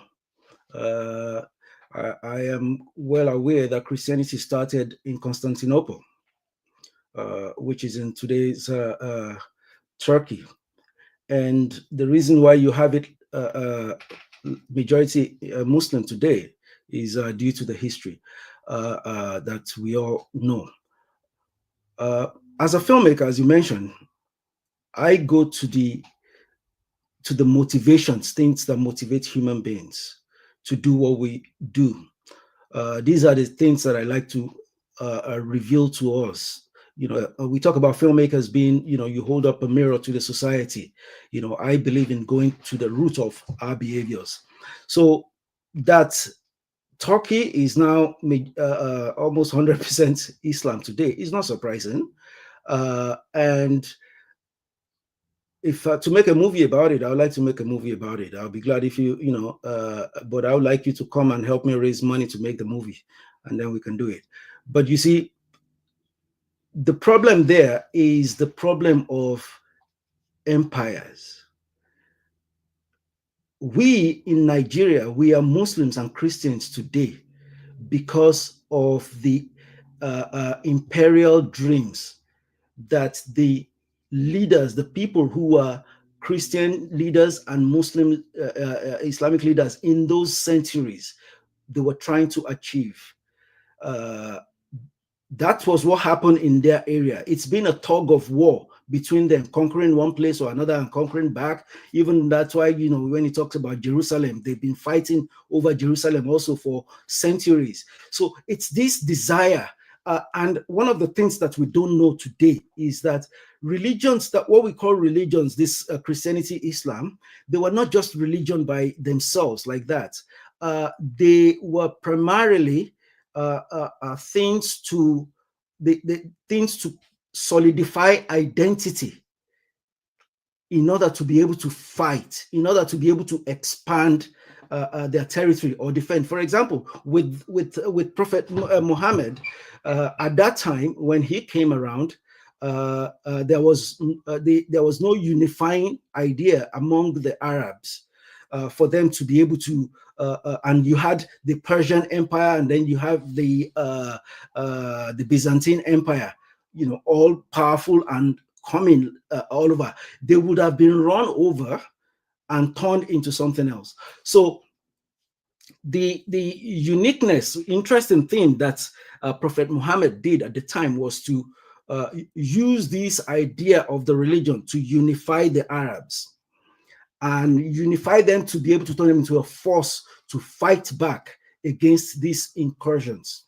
But in the process, it also become an imperial religion in general. And when we say religion, largely organized religion, because I define religion differently from how we define religions through these organizations. So, but largely they become imperial, and they were fighting to conquer more and more land. And when you conquer land, yes, you turn them into Muslims, or you turn them into Christians. That means they become part of you. It is the same imperial fight. Now, we in Nigeria, it's like proxy war that we are fighting when we fight against one another. It's their proxy war in the West to the Middle East that we are fighting. You remember when September 11th happened, when there was the World Trade Center. There were clashes. More than 600 people died in the north because some people were celebrating in support of the Al-Qaeda, and some people were in support of the United States. We clashed. We killed ourselves. The war. What does that bring to the lives of the people in Nigeria? So we are fighting the proxy war, and this is the war that even the people fighting it, they don't understand why they're doing it anymore, because it started as imperial movement.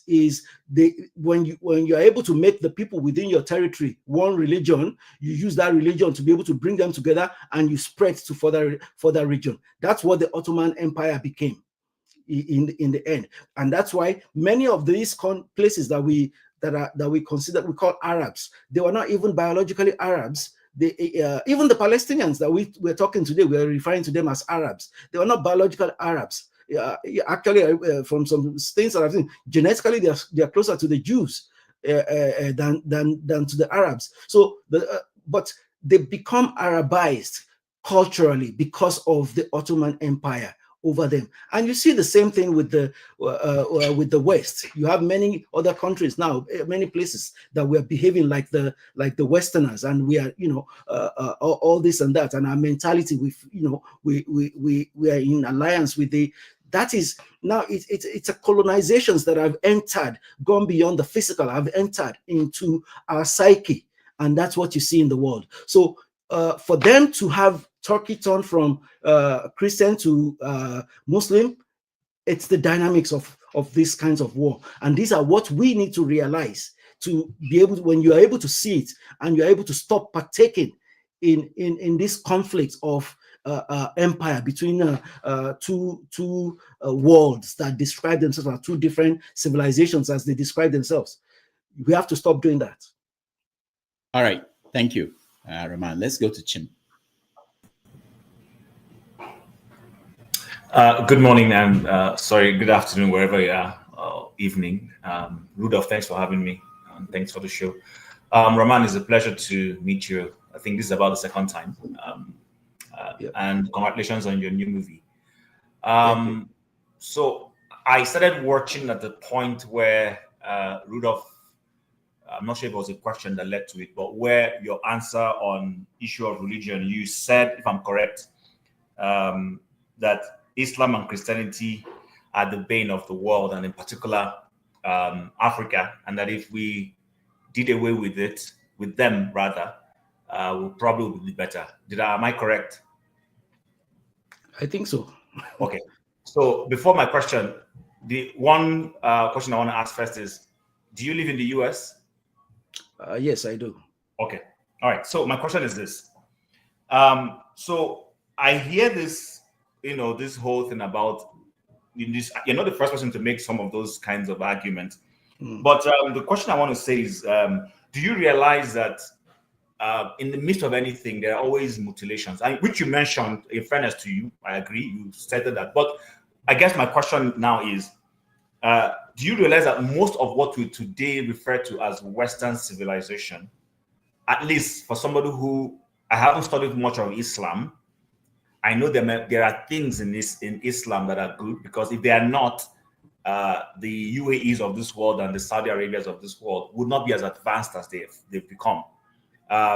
Even Malaysia, which is an Islamic state, but in the far east side, very well organized also, it's an Islamic state.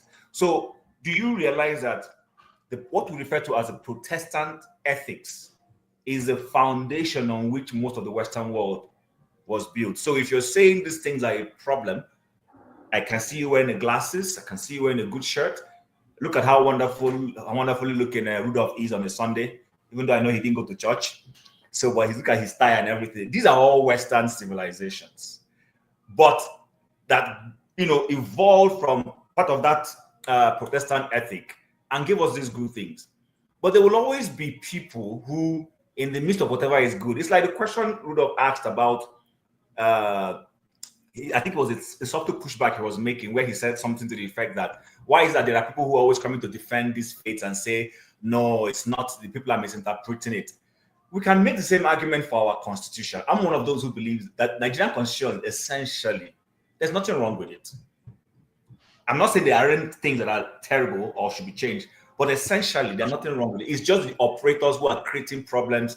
I mean, the guys who rigged the election yesterday, our constitution does not permit election rigging, but people rigged the election somewhere in Ondo State yesterday, and they've been told to go to court. So you cannot come and say it's the constitution that gave them the go ahead to rig that election. So my question is, how do you balance that view that we should do away with religion, Christianity or Islam, because like you said, they've created more problems and we're better for it, juxtaposing that to the greater good that have also come out of it that sometimes many of us tend to overlook because of our immediate problems? Yeah, thank you. Good question, problematic question. But yeah, what's problematic about the question in the first place is a misconception that what we call the Western civilization, as people tend to refer to it, to think that it's rooted in Protestant ethics, that it's no. Number one, it is not. There are many things that are tied together here. You have to first recognize that. Let's go back to European history in themselves. All the scientific movement that started with around the Enlightenment were not a continuation of Protestant ethics. It was a repudiation of religious ethics. All of these things, because all religious ethics is always tied down to the idea of the God that you believe controlled everything and all of these things. And while there may not be problem in thinking that, but the problem comes when we begin to see you have the God that creates everything, that does everything. You are holding on to it here, but over there they say they have another God that also control and things like that, and then we have the clashes. So the history of these people and the Protestant movement led to shredded the Catholic Church into different kinds of, and what you ended up with is conflict among all of these groups together, and that's why they were killing each other in Europe. But you have people who started to move away from all of this. That's why you have what Rudolph mentioned earlier, which was about the church and the state, to separate the church from the state. You heard them. They were not saying, let's take the good from the church and continue it into the state. They didn't. That's not what they said. They separated the church from the state. So there is a misconception in thinking that all of that is a continuation. I know there are some intellectuals that keep pushing this idea. That's number one we need to understand. If you go to look at it, it was a repudiation. And once you have a repudiation of people thinking that, no, I don't want to admit that God has said this is how this is going to be. No, I want to find out on my own. I want to verify. That's the scientific mindset. You understand? I want to test. I want to experiment and do things like that. Those were, you don't get things like that in any religious context that you are referring to. So these were people who took up this idea of how they were learning in the world, and they were seeing that how things should be, and they were looking critically at everything. And that's how that movement began in that area.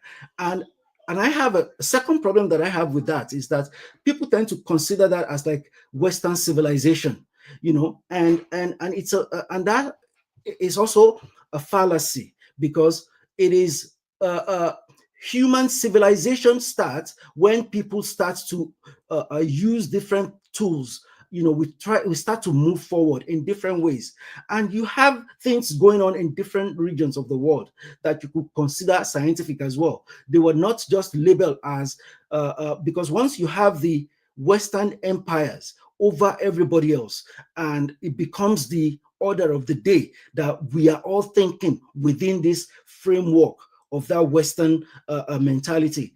But when it comes to civilizations, all the African tribes too, they had ways of verifying things that were real. They were taking care of the sick in all these different places. It wasn't like some kind of magic that didn't work.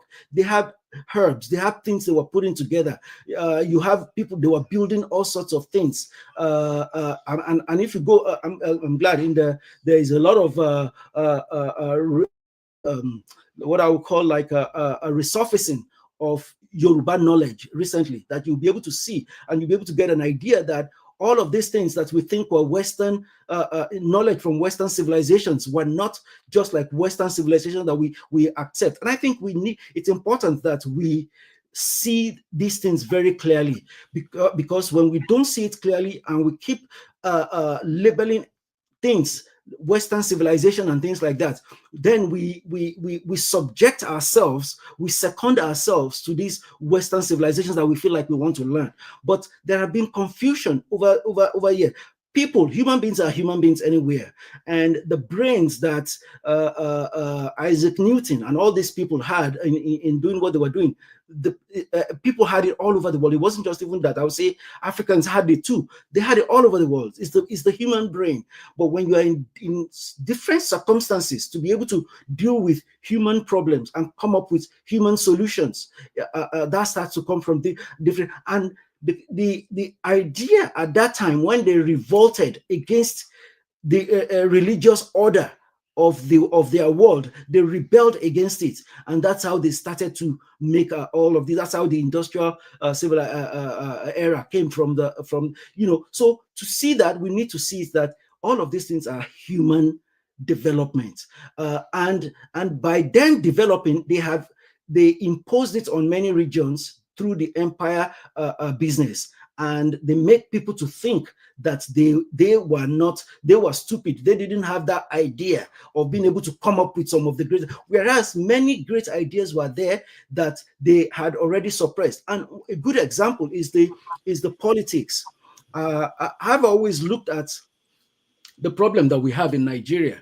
When you look at it, the British came and they had their system, and by the time we said we wanted independence in the 60s, we are already many of the people who are agitating, they were Western educated in England, within that system, within that mind frame, and they came. The system of governments that we had in Nigeria, in different parts of Nigeria before, those systems were working, and and one of the things you notice is that the democracy you are bringing and the language of political systems that they brought to Africa, you started using it. And then there were areas where you will throw a word, a language, and because these people, these babas and mamas that were ruling this part of Africa, in Nigeria or whatever, before it was Nigeria, they had their own names, their labels of what they call something. They have their instruments that they've developed over centuries that they were using. And by the time you realize that some of these instruments coming from the white people were only seen as new and Western and civilized simply because they didn't have the name in English. So someone who's able to conduct a political system, who's able to conduct a governance in one region, simply did not know what democracy is, and automatically he became these idiot people who don't know anything. You understand? Simply so now we realize, we find ourselves that we are playing the game of language, and the game of language has defeated us. By the time we drop our own and accept this new forms of government, we become confused, and in so many ways there's so many things that it becomes difficult for us, because we have to leave our own and start learning a set of things that was brought from some other places. So all of these are problems in those questions that I think if we are able to tease out and understand all those things, you realize that the whole idea of dropping Islam or anything, that's number one. And excuse me, Rudolph, let me settle on, and when we come to the whole idea of dropping the religion also, I don't have problems with the religions, and I don't think in terms of dropping or whatever, but they have been presented in a way that it is confusing, it is dividing us. The Yoruba people, for example, before Islam or Christianity came, they were living together, the system of government was functioning very well. There was no religion to say someone belonged to this religion or another. So there was no issue of someone wants to lead somewhere and then you'll be thinking of, oh, maybe that person is the religion of something you don't understand. That did not exist. Yet they had many traditions that you have people and people who are Shango, Ogun, and all of that. All these things were different ways of understanding the world, and they kept doing it as well. And whenever they had to do a festival, if there was a Shango festival, Ogun festival, all of them will do it together. It doesn't matter that it's over there, that village or those family that they run the, no, they all did everything together. So there was no division of religion of anything like that among them. And they were able to do that and live well, even to the point that we were looking at conquering other parts of the world. Because we were building empires too, like you have the Oyo Empire and things like that. So the whole idea that we have to belong to a religion is a problem in how we view the world, number one, that we need to understand beyond it. And once you understand that you don't have to belong to any religion, then you start to have, these two religions will start to have less hold on you. And it doesn't matter. You can study the Quran and learn. There are beautiful things in the Quran. You can study the Bible. There are beautiful things in the Bible that you can learn, and then you can take, and just like the way we take things from Socrates, we take things from all the different people, we can learn all these texts, you understand, and bring them as philosophers. But to form an organization around them and say we become the people of Jesus, we become the people of Muhammad, it's a problem. All right. Thank you, Rahman. Thank you, Tim. Yeah, sorry, I will leave for now. I'm trying to come back before you round up and see if I can be part of it. I need to run an errand. Thanks. All right. Thank you. Eccentric, before I come to you, there are some questions from the comments that I want to throw your way, Rahman. This is from Lighthouse. It says, you see Nigeria being Islamized. So I think the context is about what, not just what's going on now, what was going on before the Europeans came. And whether, because whenever they talk about it, they think about that, how Europeans came and stopped that process that was coming down the Niger, and whether you see Nigeria being Islamized. The other question is, someone wanted to know, where in the Quran did it say that the land belonged to Israel? I don't remember who said it, but you can take on this too before we go to eccentric.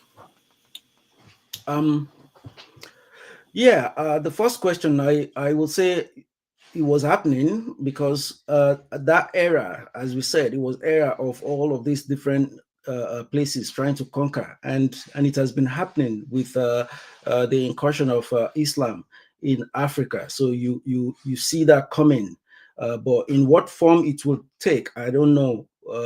But at some point we have the Uthman Dan Fodio, who did the jihad that he did and came down conquering and all of these things. So if the British weren't coming from the other side, we don't know the extent it will come, it will reach. And the same way, if the Muslims were not trying to Islamicize the place as they were coming down, the British was willing to also conquer everybody. If you look at the history of the colonization, even you see a lot of interactions between the colonialists and the Muslim North. There are a lot of decisions that were being modified from how they relate with the people in the South compared to how they relate to the people in the North, simply because of the intensity of the Islamic religion in the North. So they were all coming to conquer, and history just happened to go the way it went. Now that half of us, we are Muslim, the rest half is Christian, and then we have the tiny strip of traditional practitioners in between. Thank you. Eccentric cast. The next. Hello, Rudolph. Good morning, and Rahman. Good morning. Good morning. I have a question, and of course, I have some kind of rebuttal. I want to see if what you think about it. So I think so one of your statements earlier was based on the wrong premise that Jewishness is an ethnicity instead of religion. We have a lot of proof to show that Jewishness is a religious ideology, not an ethnicity, and that most of the Jews that were brought to Palestine were East European. And also, I don't know if you've come across this part of history that says that Hitler was the one that turned Jews into Semites, and the reason he did that was to prevent them from escaping pogrom through conversion. I can reference the book for you, but I don't have it offhand. A lot of Jews that did not agree to be exported, to be deported to Palestine, were put in the chamber. Also, do you know about Balfour Declaration? Because that was written prior to World War II, and it shows that the West actually had intention to control that region. And even Napoleon wanted to make Palestine part of France because of the strategic location of Palestine, because they wanted to use that to control East Asia in order to to have their Western ideology control that region when the West was conquering and spreading their supremacy, right? And also,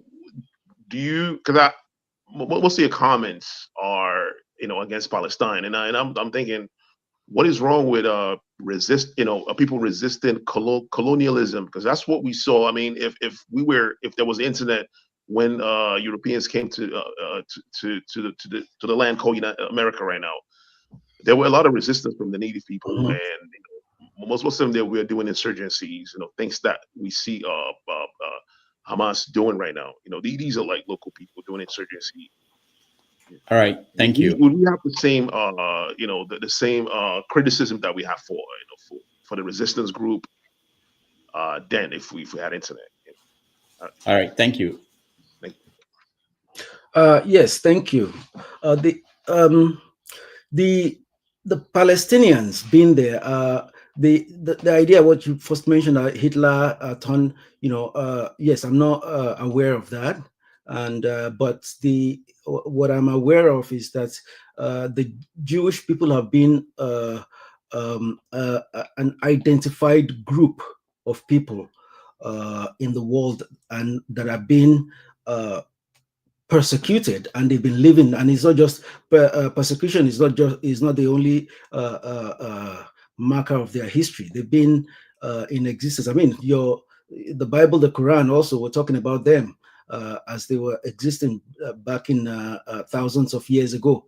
So they've marked themselves out using the religion and how do we define tribe and things like that. They formed themselves into some sort of tribe, and they are a tribe, and religion that they formed became part of the markers of their tribe. So that, I think, it settles it as they are a separate group of people who have identified themselves separately like that. So that answers that. The part about them resisting and the Balfour Declaration, yes, I think that should show part of what I said earlier, how after the Britain deceives the Arab there, telling them that, assuring them that they will give them back their land when they win it over from the Ottoman Empire, but then instead were parceling it out between themselves and the French. So this already created a distrust in the minds of the Arab, which rightly so. So when the Balfour Declaration and all of it, you see, even those times, we can point at it and say Britain was trying to help the Jews. Britain was also a conflicted nation at the time when it comes to the Jewish question, because all of that time they wanted to. First, the declaration was an evidence to the Arabs that the Britain wanted to impose the Jewish people on them. That's number one. That is one of the evidence of the complications, things that happen, like accident of history, according to how human behaviors that we have. So number two, Britain was not also just saying they wanted to help the Jews. In around the time, shortly before Hitler started the Holocaust, many Jews who have been trying to escape Germany, some of them wanted to go to England.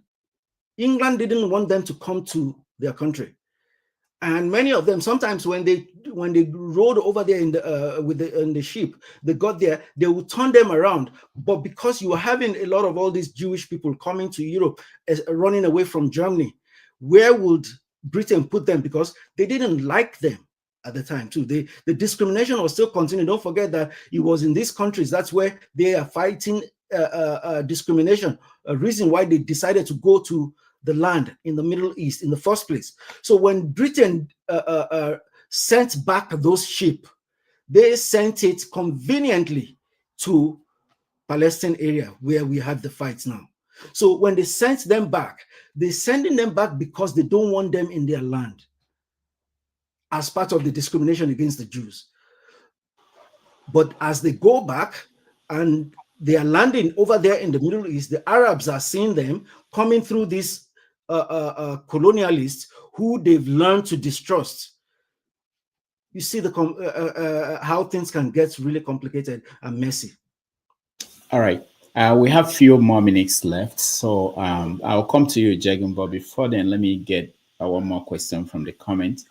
This one is from Florence. It says, do you see Usman Danfodio as a terrorist? Asking that, do I see? Yeah, him as a terrorist. Um, well, the label terrorist, we use it a lot for things, in so much that the reality on the ground is complex more than just those labels. I don't like his incursion, of course, in the coming down. Will I consider? I can consider it a terrorist thing, but it's not like a terrorist. I believe we have to look at the world and being able to look at it from everyone's point of view. And yes, his incursion in Africa, in that part of Africa, his incursion coming down, doing all those things, I believe were the root of the problems that we are dealing with today. So was it a terrorist movement? I think I would leave that to however anybody wants to describe it. I don't like it. I don't think it was a positive thing in our world, and but the bringing of it, it's a different thing from his own point of view. Because you have some people who actually, that's a part of the problem with religion that we have. Someone who's trying to convert another, trying to preach for you. In many instances, they wish well for you. They feel like, this, our God is this and that.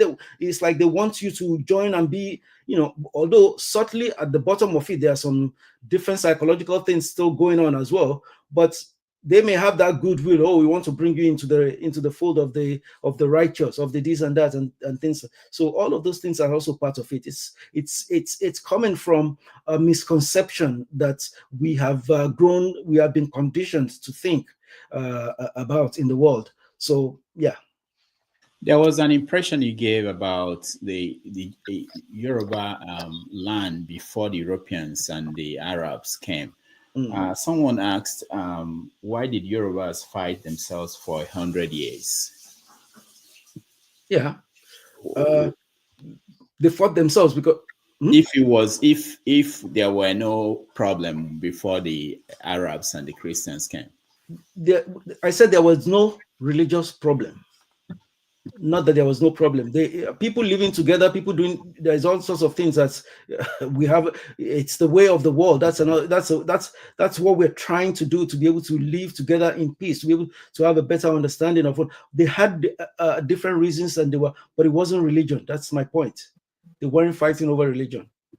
All right, thank you. Let's go to Jagan. Thank you all very much. I greet everybody, and I underline that we are coming to the end of the weekend. I'm hoping that things went well for those who are enjoying their weekend. Rudolph, I thank you for, again, bringing on people who are alert to the deep discussions we need to have. We need to have deep discussions. We need to. And those deep discussions are going to come with boost battle. They're not going to come politely if we're going to get anywhere, to be frank, Rudolph. I would appeal and greet our man Rahman. And I must tell you that I like the field that you are in. It is an extremely important field in our today's polity. How do we tell stories? I grew up in the West supporting the Cowboys against the Indians. And that was simply narrative that was given to me. Yeah. When I started to think and think deeply about what this thing called cowboy is, for oh boy, are you stupid? How can you be on the side of the Cowboys? Then when I now changed to the side of the Indians, I began to see things much clearer as to the way this idiotic, crazy, bamboozling world works. All those Nigerians in the diaspora, especially those in America, they're just supporting Cowboys anyhow, all of them, without missing one of them. They love the idea of the Cowboys. They've forgotten that they are the Indians. So I just come to settle that you have a big responsibility. And I'm going to join you there in that responsible position. My question is, thank you. My question is, the amounts of stories that need overturning that the world and the West and Hollywood has given us, do you see the responsibility And do you see that we may have or may not have the wherewithal to reply to a good 160 years of film that's largely been against us? That's my question. Thank you very much. I'm glad. You know, and I agree with you. The battle that we need to engage in, because the story has gone really wide and deep among us, to the point that, you know, excuse me, to the point that to be able to roll back the destructions that this thing has done to our psyche. It will take even sometimes it frightens you when you're looking at it, because it's so deep and wide. It's part of it as we talk about Western civilization right now. It's part of how that thing has modified the way we think, you know, the way we see the world. And yes, the only thing we can do is also to now start telling our stories, and that's one thing that I have come to believe as I make films. I always tell myself as I write that I'm telling my story to ourselves. I know there is this movement of trying to, you know, the rest of the world, and yes, the rest of the world. The rest of the world will come when you speak to the heart of yourself, you know. And I think, because at the end of the day, in this deep emotional level, we are all the same. But there are things that we live in our own world, and we experience world in a certain way. And imperialism has destroyed a lot of that. And that's why we talk about religion also. When you talk about religion, people tend to think, you know, there's this connection that people have formed with their religion. Religion is like the closest things to people's heart. You know, it holds on to our fears, you know, and all. And when you now talk about, oh no, we have to do away with religion, you know, it becomes a difficult thing for people to take, because it's a difficult thing in itself. But the idea that we need to let people see is that if I say, you know, be wary, be careful of these religions, I'm not telling you to leave what is in your heart, but people need to start paying attention to it. And by doing that, you have to start paying attention to the stories that we tell ourselves, to all the stories around us, to the movies that we love, that the heroes have become ingrained in ourselves, that in whom we see models. And you know, there are other films that you see, and you'll be a white person who will be the what do you call, the hero, or whatever position you get, and you identify with them when the movie treats you as a human being, and it's not trying to impose something on you. So these are the things that we need to do. And it's not an easy thing, to be honest with you. It's something that will take a while, but we have to be consistent at it. And I'm very happy. That's one thing that I'm really happy about, like our movie industry in Nigeria, and how in many other countries around Africa, it's been influencing, and people are telling their stories, because when they see how the Nollywood came up and moved, and you know, all of these other countries, the way everyone is now also telling their own stories. So by the time we tell this more and more, what I'm happy about is that human beings that we are, whether it's our children, not us, many of us are alive today at this age, we may die in our mentality. But I'm happy that there will be materials enough for children coming up to see that were not available to us when we were growing up, that they'll be able to see, and they'll be able to see their world better than the world constructed for them. And one of it is please, I want everyone to look at the whole idea of Western civilization. There is no Western civilization that is putting something over you. Well said. You know, so we have to look deeply and be able to deconstruct these things. It's a construction on us. So I don't want to take away from anything here, Rudolph, but I do just want to add very quickly to what was just said, especially in regards to Western civilization. Western civilization is an amalgamation of the world's knowledge concentrated in the West. That's what it is. It's nothing else. Everybody always gets freaked out by terminology instead of being able to break it down. Yes. The West, Europe especially, went around the world at a time that we as Black Africans had already been around the world. So when they've gone around the world, they're now picking up all the different artifacts and knowledge about the whole planet, and they've concentrated it and used it in a manipulative way against the rest of the world. That's what it is. It's not the white man. It is of the whole The world. white man at the helm, but it's not the white man's thought process entirely. So I just wanted to end there. Thank you. One last question from me, and then you can give us your final words. So we have you were in my class, and you talked to my students about Soul Sisters, and during that time I asked you about Nollywood and looking at what's happening with Afrobeats and how they've been able to go across the world, work with American musicians, have very successful careers. But we can't say the same thing about movie makers or actors from Nollywood, whether it's Nollywood abroad or Nollywood in Nigeria or the rest of Africa. Why is that? And when are we going to see, what is the obstacle that is stopping people in Nollywood from having that crossover? I know that we have impact in communities, brown and Black communities, but not the way we have with Afrobeats. Yeah, you see, I'm sorry to say, Mr. Rudolph, I know, as I mentioned in your class also, the obstacles are number one,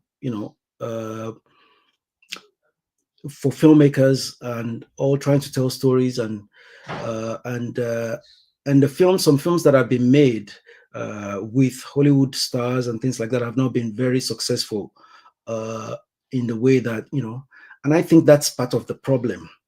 I don't necessarily want to see it as like bringing, because to think connecting with the Hollywood, the way the question is phrased, the way the mentality of it, it's still holding one industry above the other, which I disagree with. You could turn it around and say, when would these Hollywood people be coming to, crossover to make films that Nigerians, Africans will, within the framework of our stories. So I think it's part of the mentality of how we have put supremacy over of this Western creation above ourselves. Hollywood is a brilliant, wonderful industry. A lot of great films, a lot of, but African filmmakers, storytellers are African filmmakers, and we tell stories. I would not want to go and look for a Hollywood star to be in my film just because I want to connect with, have a Hollywood star. I see everything in terms of telling stories, and I think it's important in those films that I think that were not successful. Perhaps part of the reason why they were not successful so much was because the whole idea was to be able to connect with Hollywood and things like that. And if for me, that's one thing that I really want us to be careful. Even as I mentioned Nollywood now, within myself, you probably know, Rudolph, because I've made that statements to you, complaints to you before. I don't like the name Nollywood, as we call our films, because I feel like, number one, it makes it sound as if it's seconded to Hollywood. It's an industry that I believe it stands on its own. It's an industry that's growing on its own, all its own merits. We don't need to name it to sound like Hollywood. So that's number one, why I don't like the name Nollywood.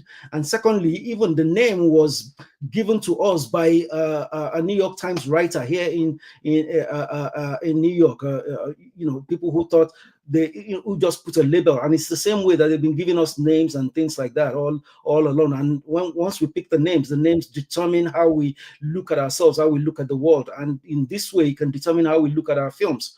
But the only reason why I stopped talking about the name is simply because it has just gone all over the places. I feel like, well, you just leave it. But fundamentally, I don't like the name simply because I don't want to feel like that industry is trying to be like Hollywood.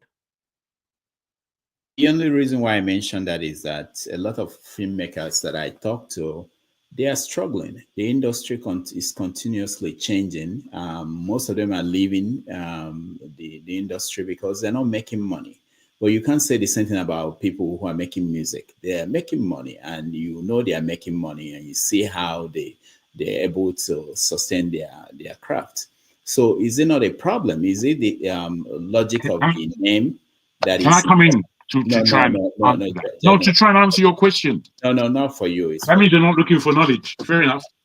So, so is it a problem about the name, or is it about being able to sustain the industry? Yes, the question is valid in that way when you frame it like that.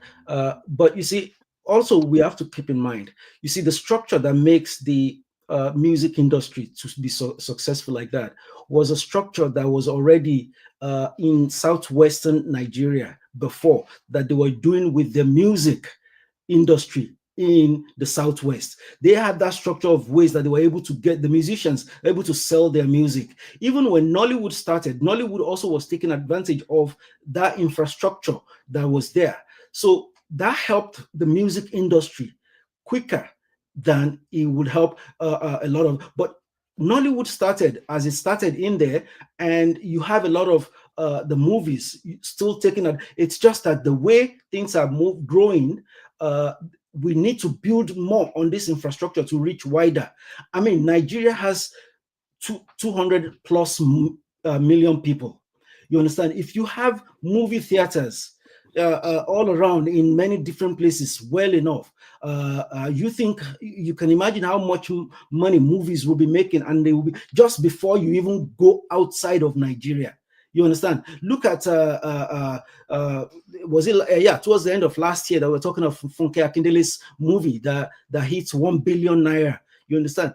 If things are going well, the political system is not taking things so down. That 1 billion a year ago that she made that 1 billion compared to the dollar, that the value of that 1 billion has reduced today. You understand? That is the problem of the politics, all the economic system as we are doing it. But within the industry, you know, everything is still going on. Build more cinemas, have all of these things, and there were people that are doing it. I mean, in the last 10 years, you don't have the kind of cinema and the number of cinemas you have in Nigeria now. You don't have it at the time, you know. So it's improving, and you know, it's getting there. All right, Rahman, thank you so much for joining us today. We appreciate you. And unless you have any final words, so this movie premiere will be on December 12th, 2024 at 6 p.m. Coolidge Corner Theater. All right. Thank you so much again, and we hope to see you, especially when you make the movie based on Chimamanda's short story, Private Experience. Okay. All right. So we'll take a break. When we come back, we are going Thank you very much. Thank you, everyone. Thank you. It was a pleasure talking with you all, and I learned very much. Thank you. All right. So we take a break. When we come back, we review what happened, and Jagun will have a chance to weigh in.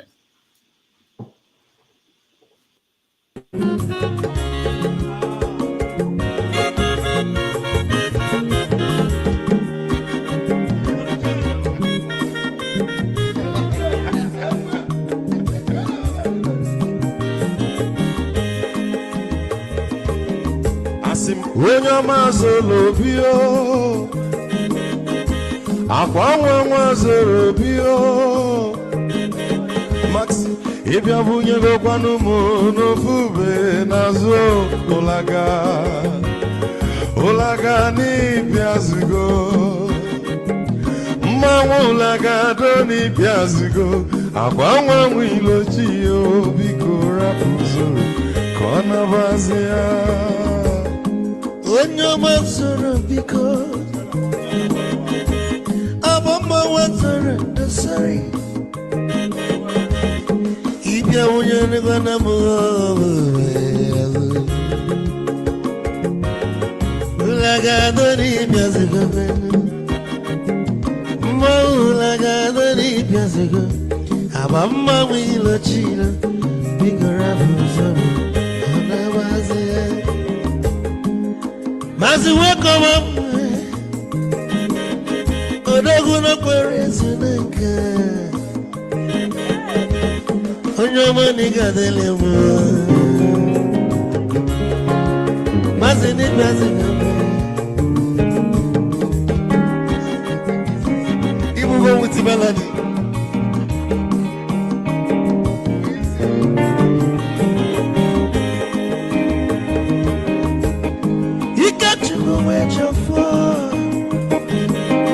Odogu na chala noka Ezi wane mliga delemo Olagado ni pezigono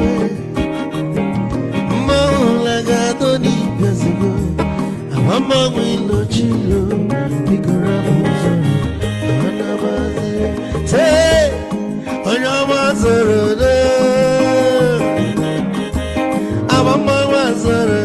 Sorry,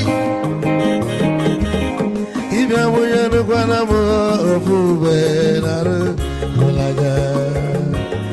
Olaga, don't Piazugo, Nazaboy, Molaga, don't Piazugo, Avamba Wilo Chilo, Bigo Rapuzoro, Anabazi, Ice. A dog can never be catching for. Ama kwa mnika kugodia Waligwe kwelo Ikejo mabele bege Hey, you won!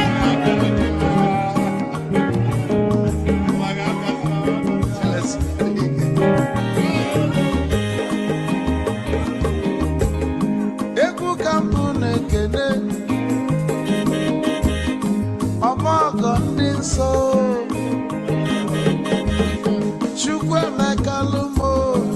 Chukwu negaje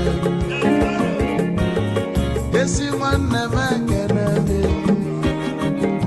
Ịlapụlụ ife niile na-eme wee bịa Ka gosili na anyị na gị bụ nwanne Wisdom Maker dị Ka nye gị maịkị ka ogobanya bụ egwu Isili mmaksi ọ bụ na-etiri egwu a Malụkwa malụ n'imego m ife ọjọọ Wesi gị nwanne m ife ọkụ na-echọlụ na ngeme Wisdom onume ekene gị Gbamanwe iyo iyo biko lapụ Nabasi Zoro, zoro, zoro, zoro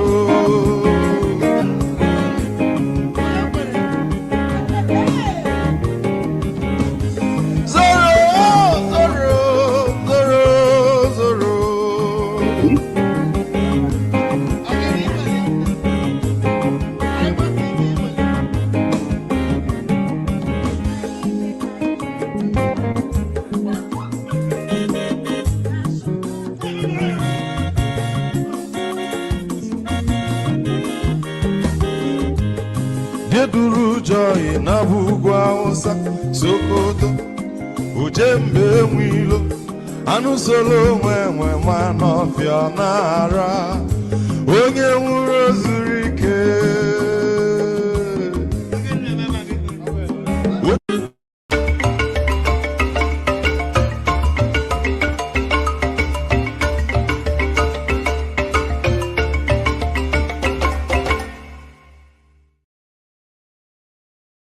Good with numbers?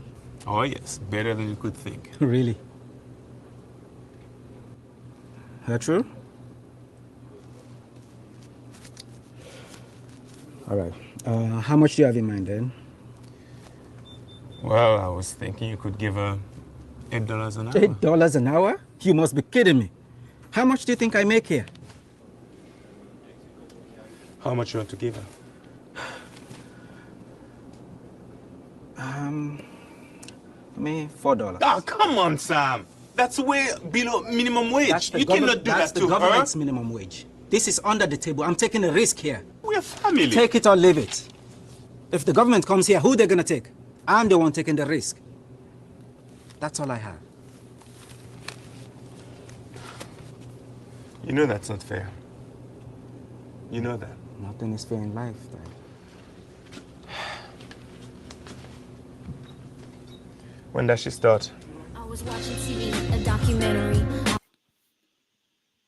All right. Welcome back, everybody. And we had a conversation with Rahman Oladigbolu, who is a movie director. And he has a movie coming out next month called Theory of Conflict. So let me go to you, Jagun. Jagun, what was the comment you wanted to make? Well, I just wanted to assist you a little bit in the question that you asked, because for me, it's obviously clear there's a difference between an individual artist and their way of breaking through into the global media through their artistry and skill. But when you're coming with a film and a narrative, there's a lot that is against you, firstly. But even those things that are for you are difficult to attain without some level of subsidization, government funding, lending of this infrastructure. There is no infrastructure. There's just a word called Nollywood, but there's no infrastructure. The difference between what we have in the States or Europe, where film is concerned, is vast. You could go and bring me to a place where they're making film in. You go and bring me to a place where they're making film in Nigeria. There's no backing. There's no money. Nigerians are so bad. We are so bad. And when I say Nigerians, I mean all of us, including the government, including the rat that is down there. All of us. We're so bad. It's only when we see success that now we want to put on our back and say, hey, that's us. You didn't do anything. It was the strength of those individuals that did it. We're very bad. And I dislike it. I dislike it a lot because I'm thinking, how do we grow if we're not together? How do we grow if all we're doing is attacking each other? How do we grow if we're not establishing our remit on truth? We establish our association on sand and we want it to stay. It's ridiculous. I don't get it. That's why when I come to this show, I'm highly frustrated because all Nigerianism is displayed here and there. Nobody does anything about it. Everybody's afraid of it. Don't leave me. I've got a headache. I'm not responsible. Send your complaints to all of that. All of that is Nigerianism, but you don't recognize it. You don't recognize it. That's why we would ask strange questions amongst ourselves here. I am frustrated. I'm frustrated before I even came to this platform. It's not this platform that makes me frustrated. I'm frustrated because of the lack of consciousness that we have as a Nigerian people. We can be anywhere. We can see something going wrong right next to us, and we will just watch it going wrong. We'll just watch it. We won't do anything about it. That is part of our being. So now, something like film, the two biggest things for me, if I can put this to you, Rudolph, and we do it on this show, and I feel we should enter it properly because there are problems. The problem of the agitators and agitation in our country that is bringing us down. That's a major thing. The second one is the religion aspect between Islam and Christianity and any other thing. These arenas are things that we need to tackle. And if we don't really be strengthened and tackle them, we're not going anywhere. We shouldn't even fool ourselves. We're going nowhere. I will end like this. Film is like one of the most important weapons that Nigeria can possess for our own expression and for telling the world that, listen, we're not afraid of none of you. It's not by a nuclear bomb that you're going to frighten me. You understand? If you don't have any intellect, then you can F off in all seriousness. In all seriousness. I don't know why we're here to play. Yes, we may be here to have discussions. We don't want to harm each other, but we have tough conversations to have.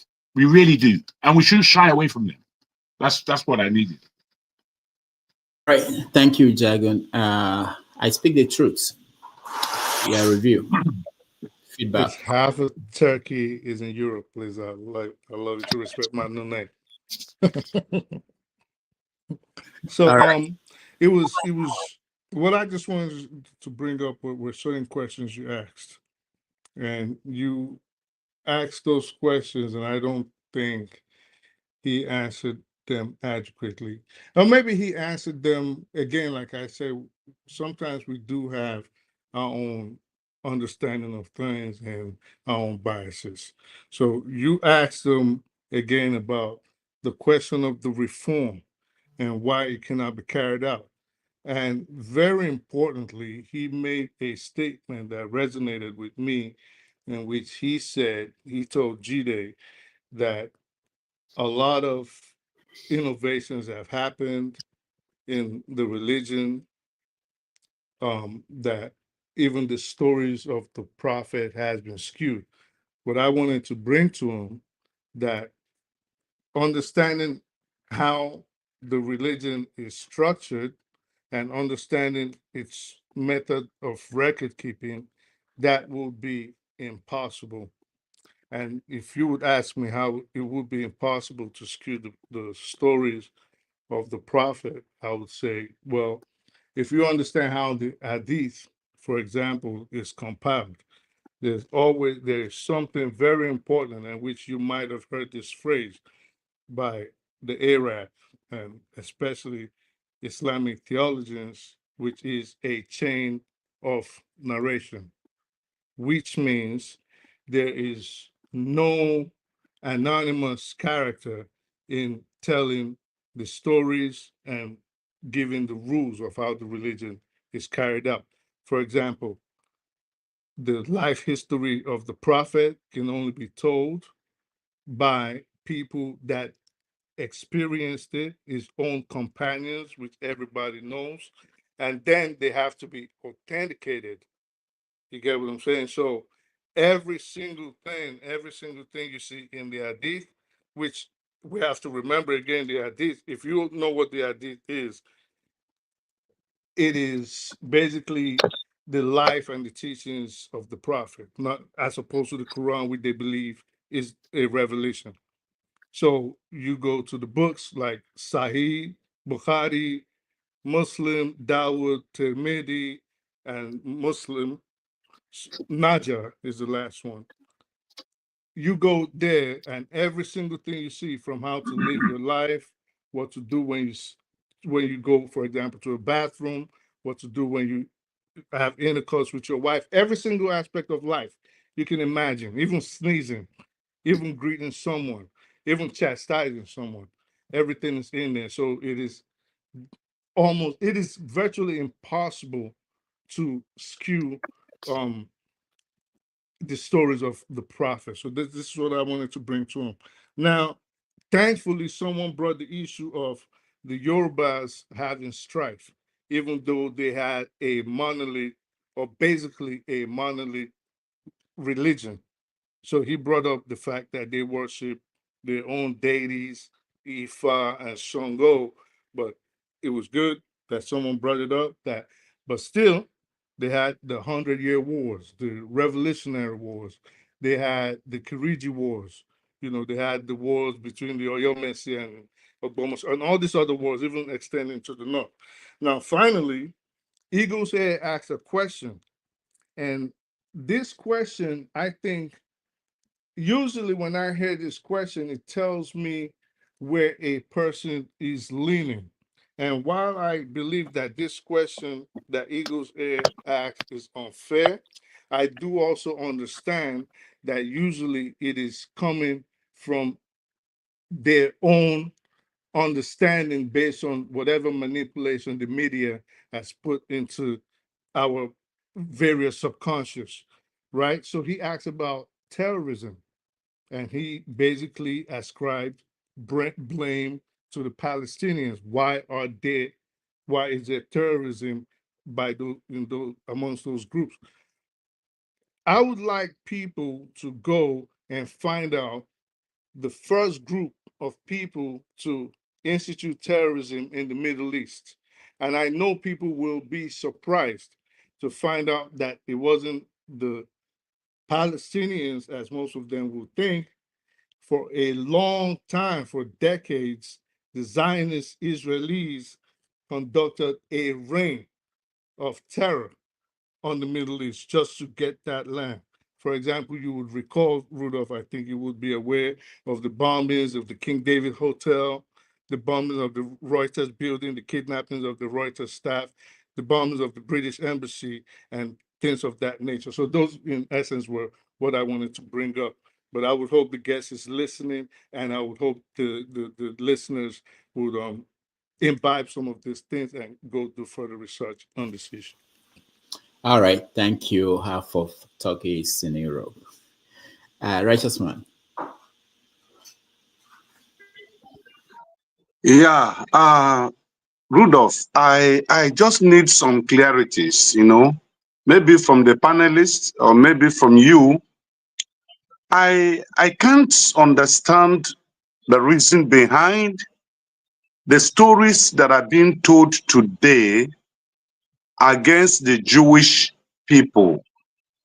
Now, when I hear that the Jewish nation was created in 1948, it marvels me, how can countries within the bracket of 1,000 years, 600 years, create a nation that have been dated back to 4,000 to 5,000 years ago?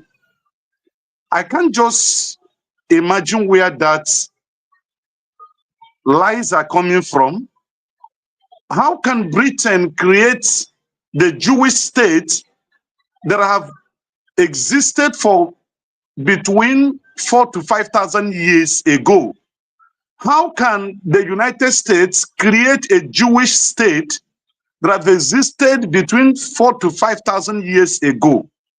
And now there is no archaeological, there is no religious proof that the Palestinians owns that land in the last 4,000 years ago. Now, when you go back to history books, which the Bible is one of them, Israel or the Jewish nation had been exiled for 3 times. The last exile of the Jewish people were AD 72. And the return of the Jewish people to their homeland occurred in 1948. So are you telling, is someone telling me, or someone should explain to me, that those histories that are dear for us to read, they are babash, they hold no water, that someone has been existing for the past 5,000 years. And when people are making concession today, they will tell you the Europeans created the state of Israel that we have today. No, Israel, this is not the first time they have gone on exile. They have been exiled before, 3 times, before this last exile that occurred in AD 72.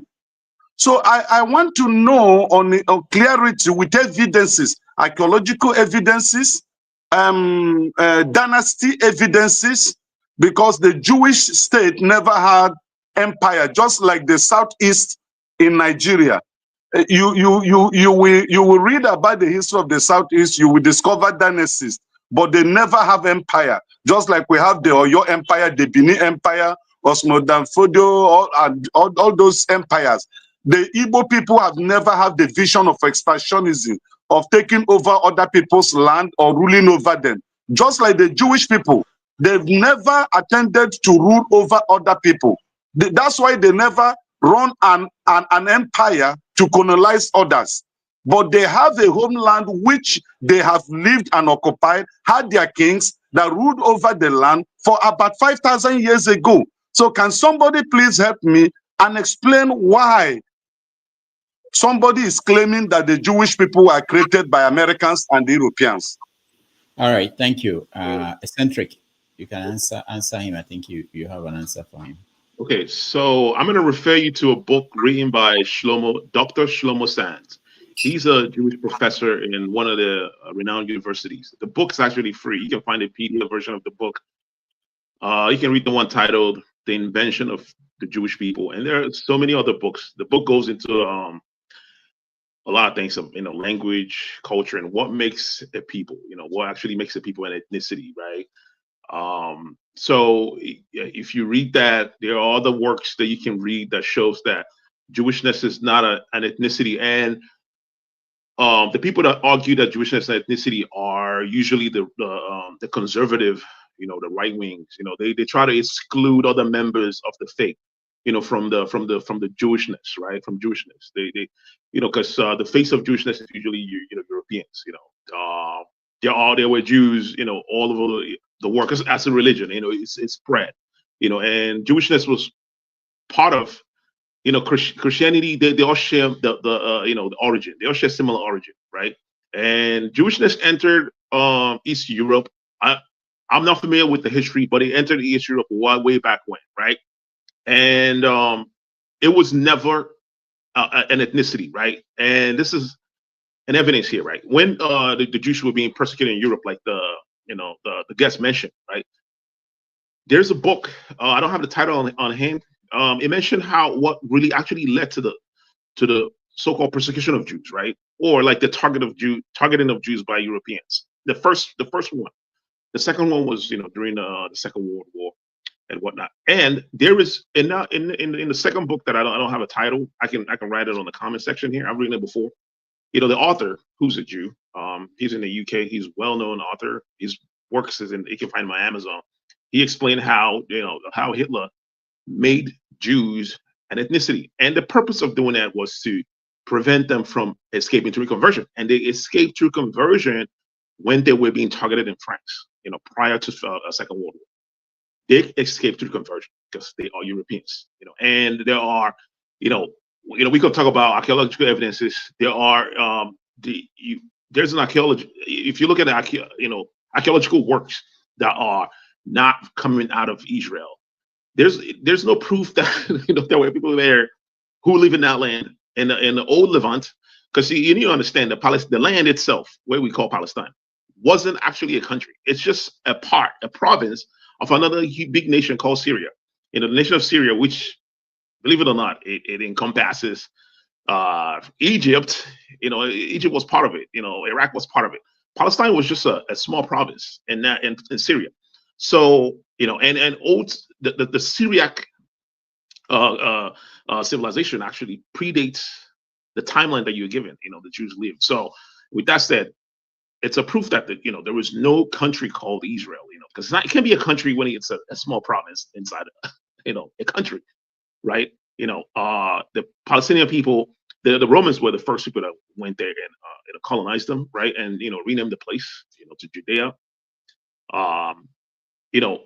So there is, if you read Shlomo Sand's book called The Invention of Jewish People, he explains how Jewish, the Jewishness is a religious ideology, right? I'm gonna end on that. If you need any other question, if you have any other question, you can ask. All right, thank you. Let's go to Jagan. Thank you for that.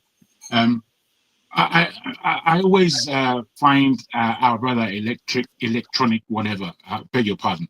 I always find his utterances rather diabolical. A lot of the times I think he's kind of varying on some accuracy, but then he brings so much levels that I'm thinking, what are you talking about?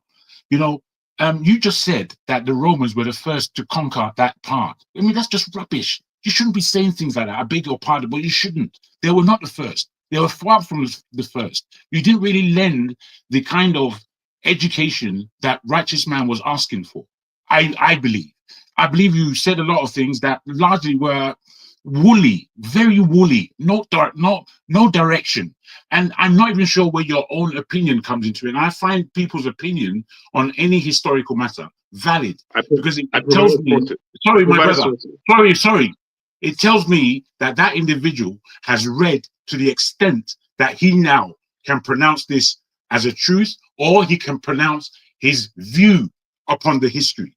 But when people are just and they don't want any response, it's like, what are you talking about? I'm afraid I have to say that. What you just said is a crock of nonsense.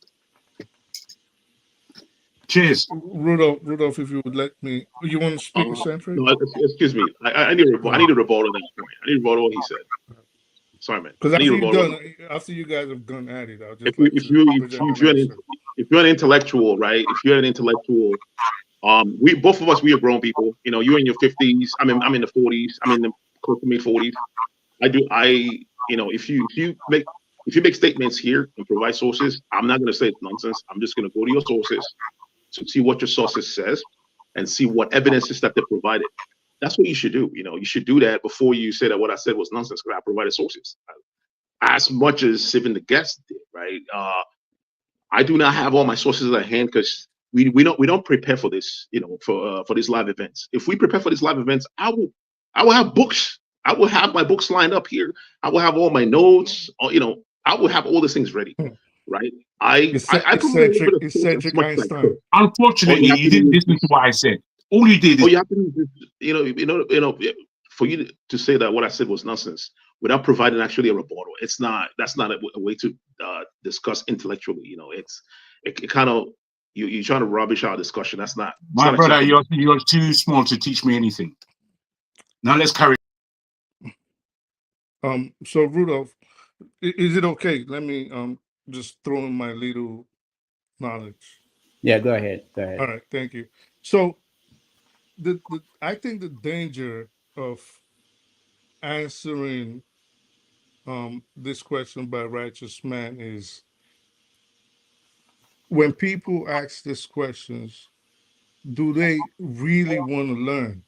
Are they really willing to accept your opinion? Not take it at face value, but are they really willing to say, I'm going to go back and I'm going to go check it out? Why I say that is because I don't know if this happened when you on the show, but we've discussed this severally.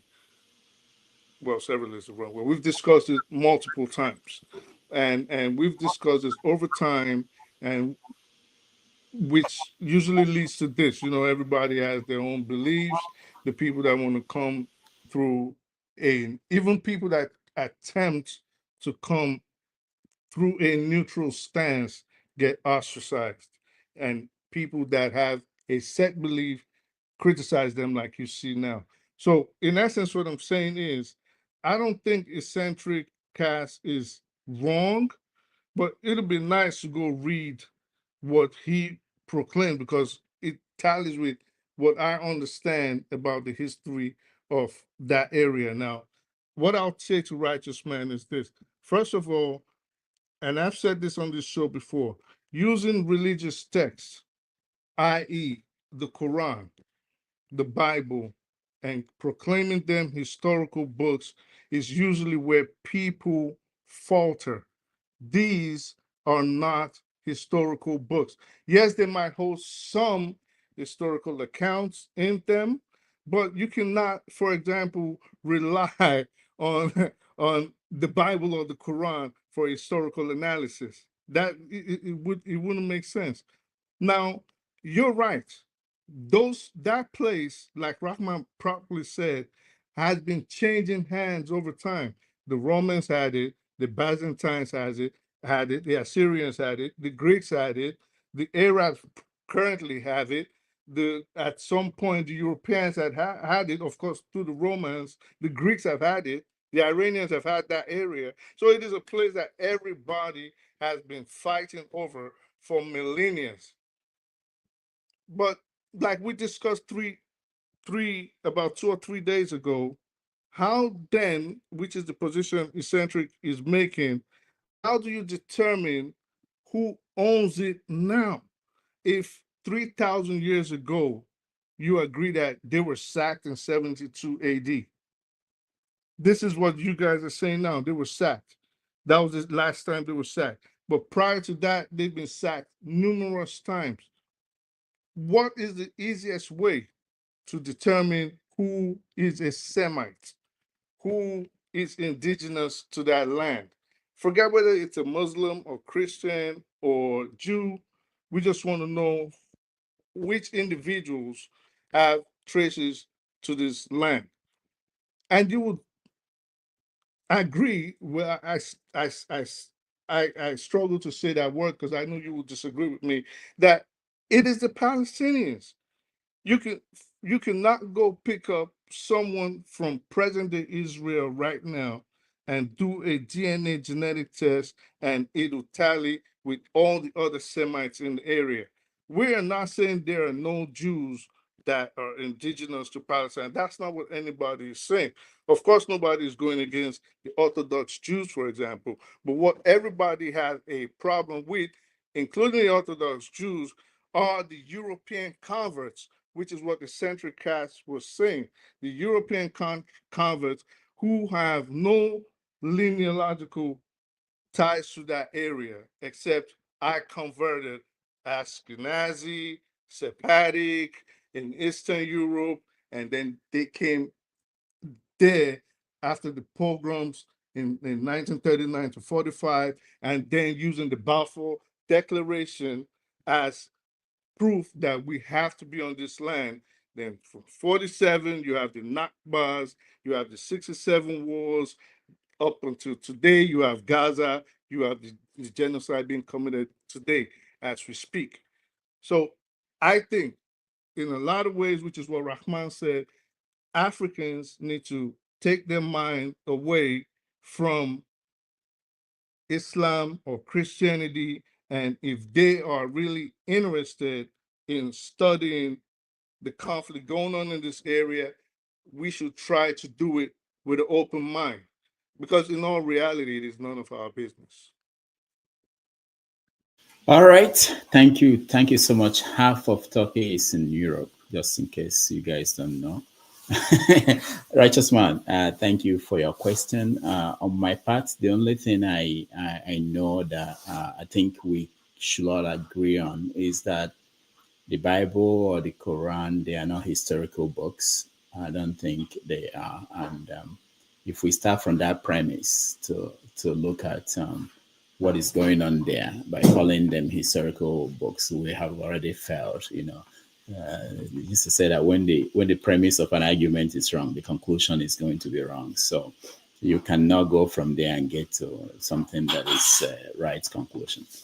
Anyway, unless I think on this note, I was waiting for Forefathers. I don't know where he went to. He's not responding to me, but I think he wants to run a show, and I think he will probably now start a new show, and you can continue to on that platform. I want to thank everybody who joined me today in this conversation. Half of Turkey. Can you send the link, Dr. Rudolph? Can you send us the link? I don't have it. I don't think he's set up yet. I'm not sure, but thank you, Righteous Man. Thank you so much. Eccentric, thank you. Jagun, thank you. I know you are backstage. Chim, thank you. And all the people on the comment section, I appreciate all of you. And next Sunday, we are going to have another interesting guest that will join us. I met quite a lot of people at the conference I went on Friday at Yale. And I will be lining them up to come here and explain to us what they are thinking, what they've been doing. And they are quite interesting people who have been thinking about Africa in a long time, and they have books and they have ideas. So we will encourage them to join us in days and weeks to come and share those ideas with us. Now, on behalf of everybody at the back end, thank you all for joining me. We will be back on Saturday, and there might be shows on Fridays and other days. But thank you all. Righteous Man, thank you. Centric, thank you.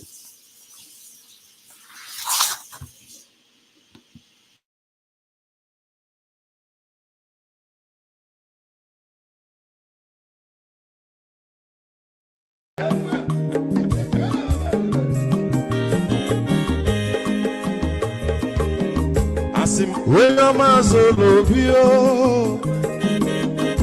Akwa mazolobio Max Ibia bunye go kwanu mo no fube nazo Olaga ni piazugo Mma olaga do ni piazugo Akwa ilochi yo biko rapuzo Kona bazia Onyo mazura biko Abamba watara dasari Ibya unyane gana mwabu Ulagadoni biazigo Ulagadoni biazigo Abamba wilo chino Bigora fuzoro Ona wazia Mazi wako mamwe Odogu na kwere zinenka Onyoma nigadele mwa Mazi ni biazigo Ibu with the melody.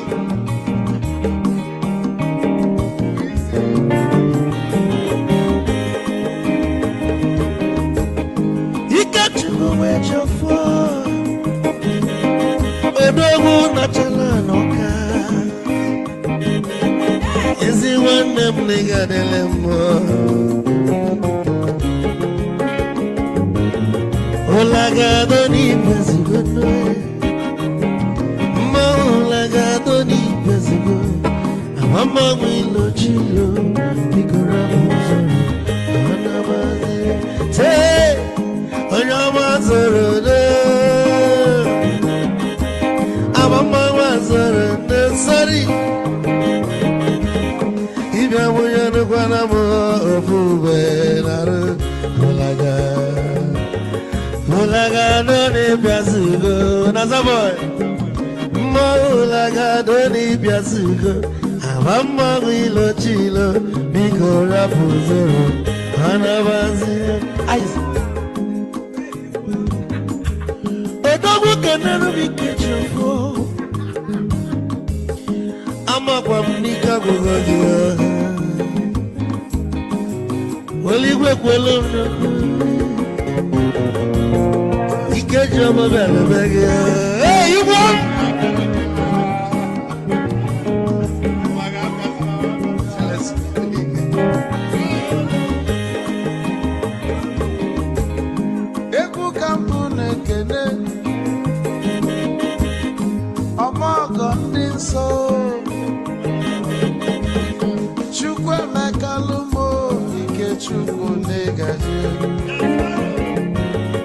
Esi nwanne m ekele ịlapụ ife niile na-eme wee bịa ka gosili na anyị na gị bụ nwanne Wisdom ga-adị ka nye gị maịkị ka ogobanya bụ egwu isili maxi ọ bụ na-etiri egwu a malụkwa malụ n'imego m ife ọjọọ Wesi gị nwanne m ife ọkụ na-echọlụ na nkeme Wisdom onume ekene gị Mama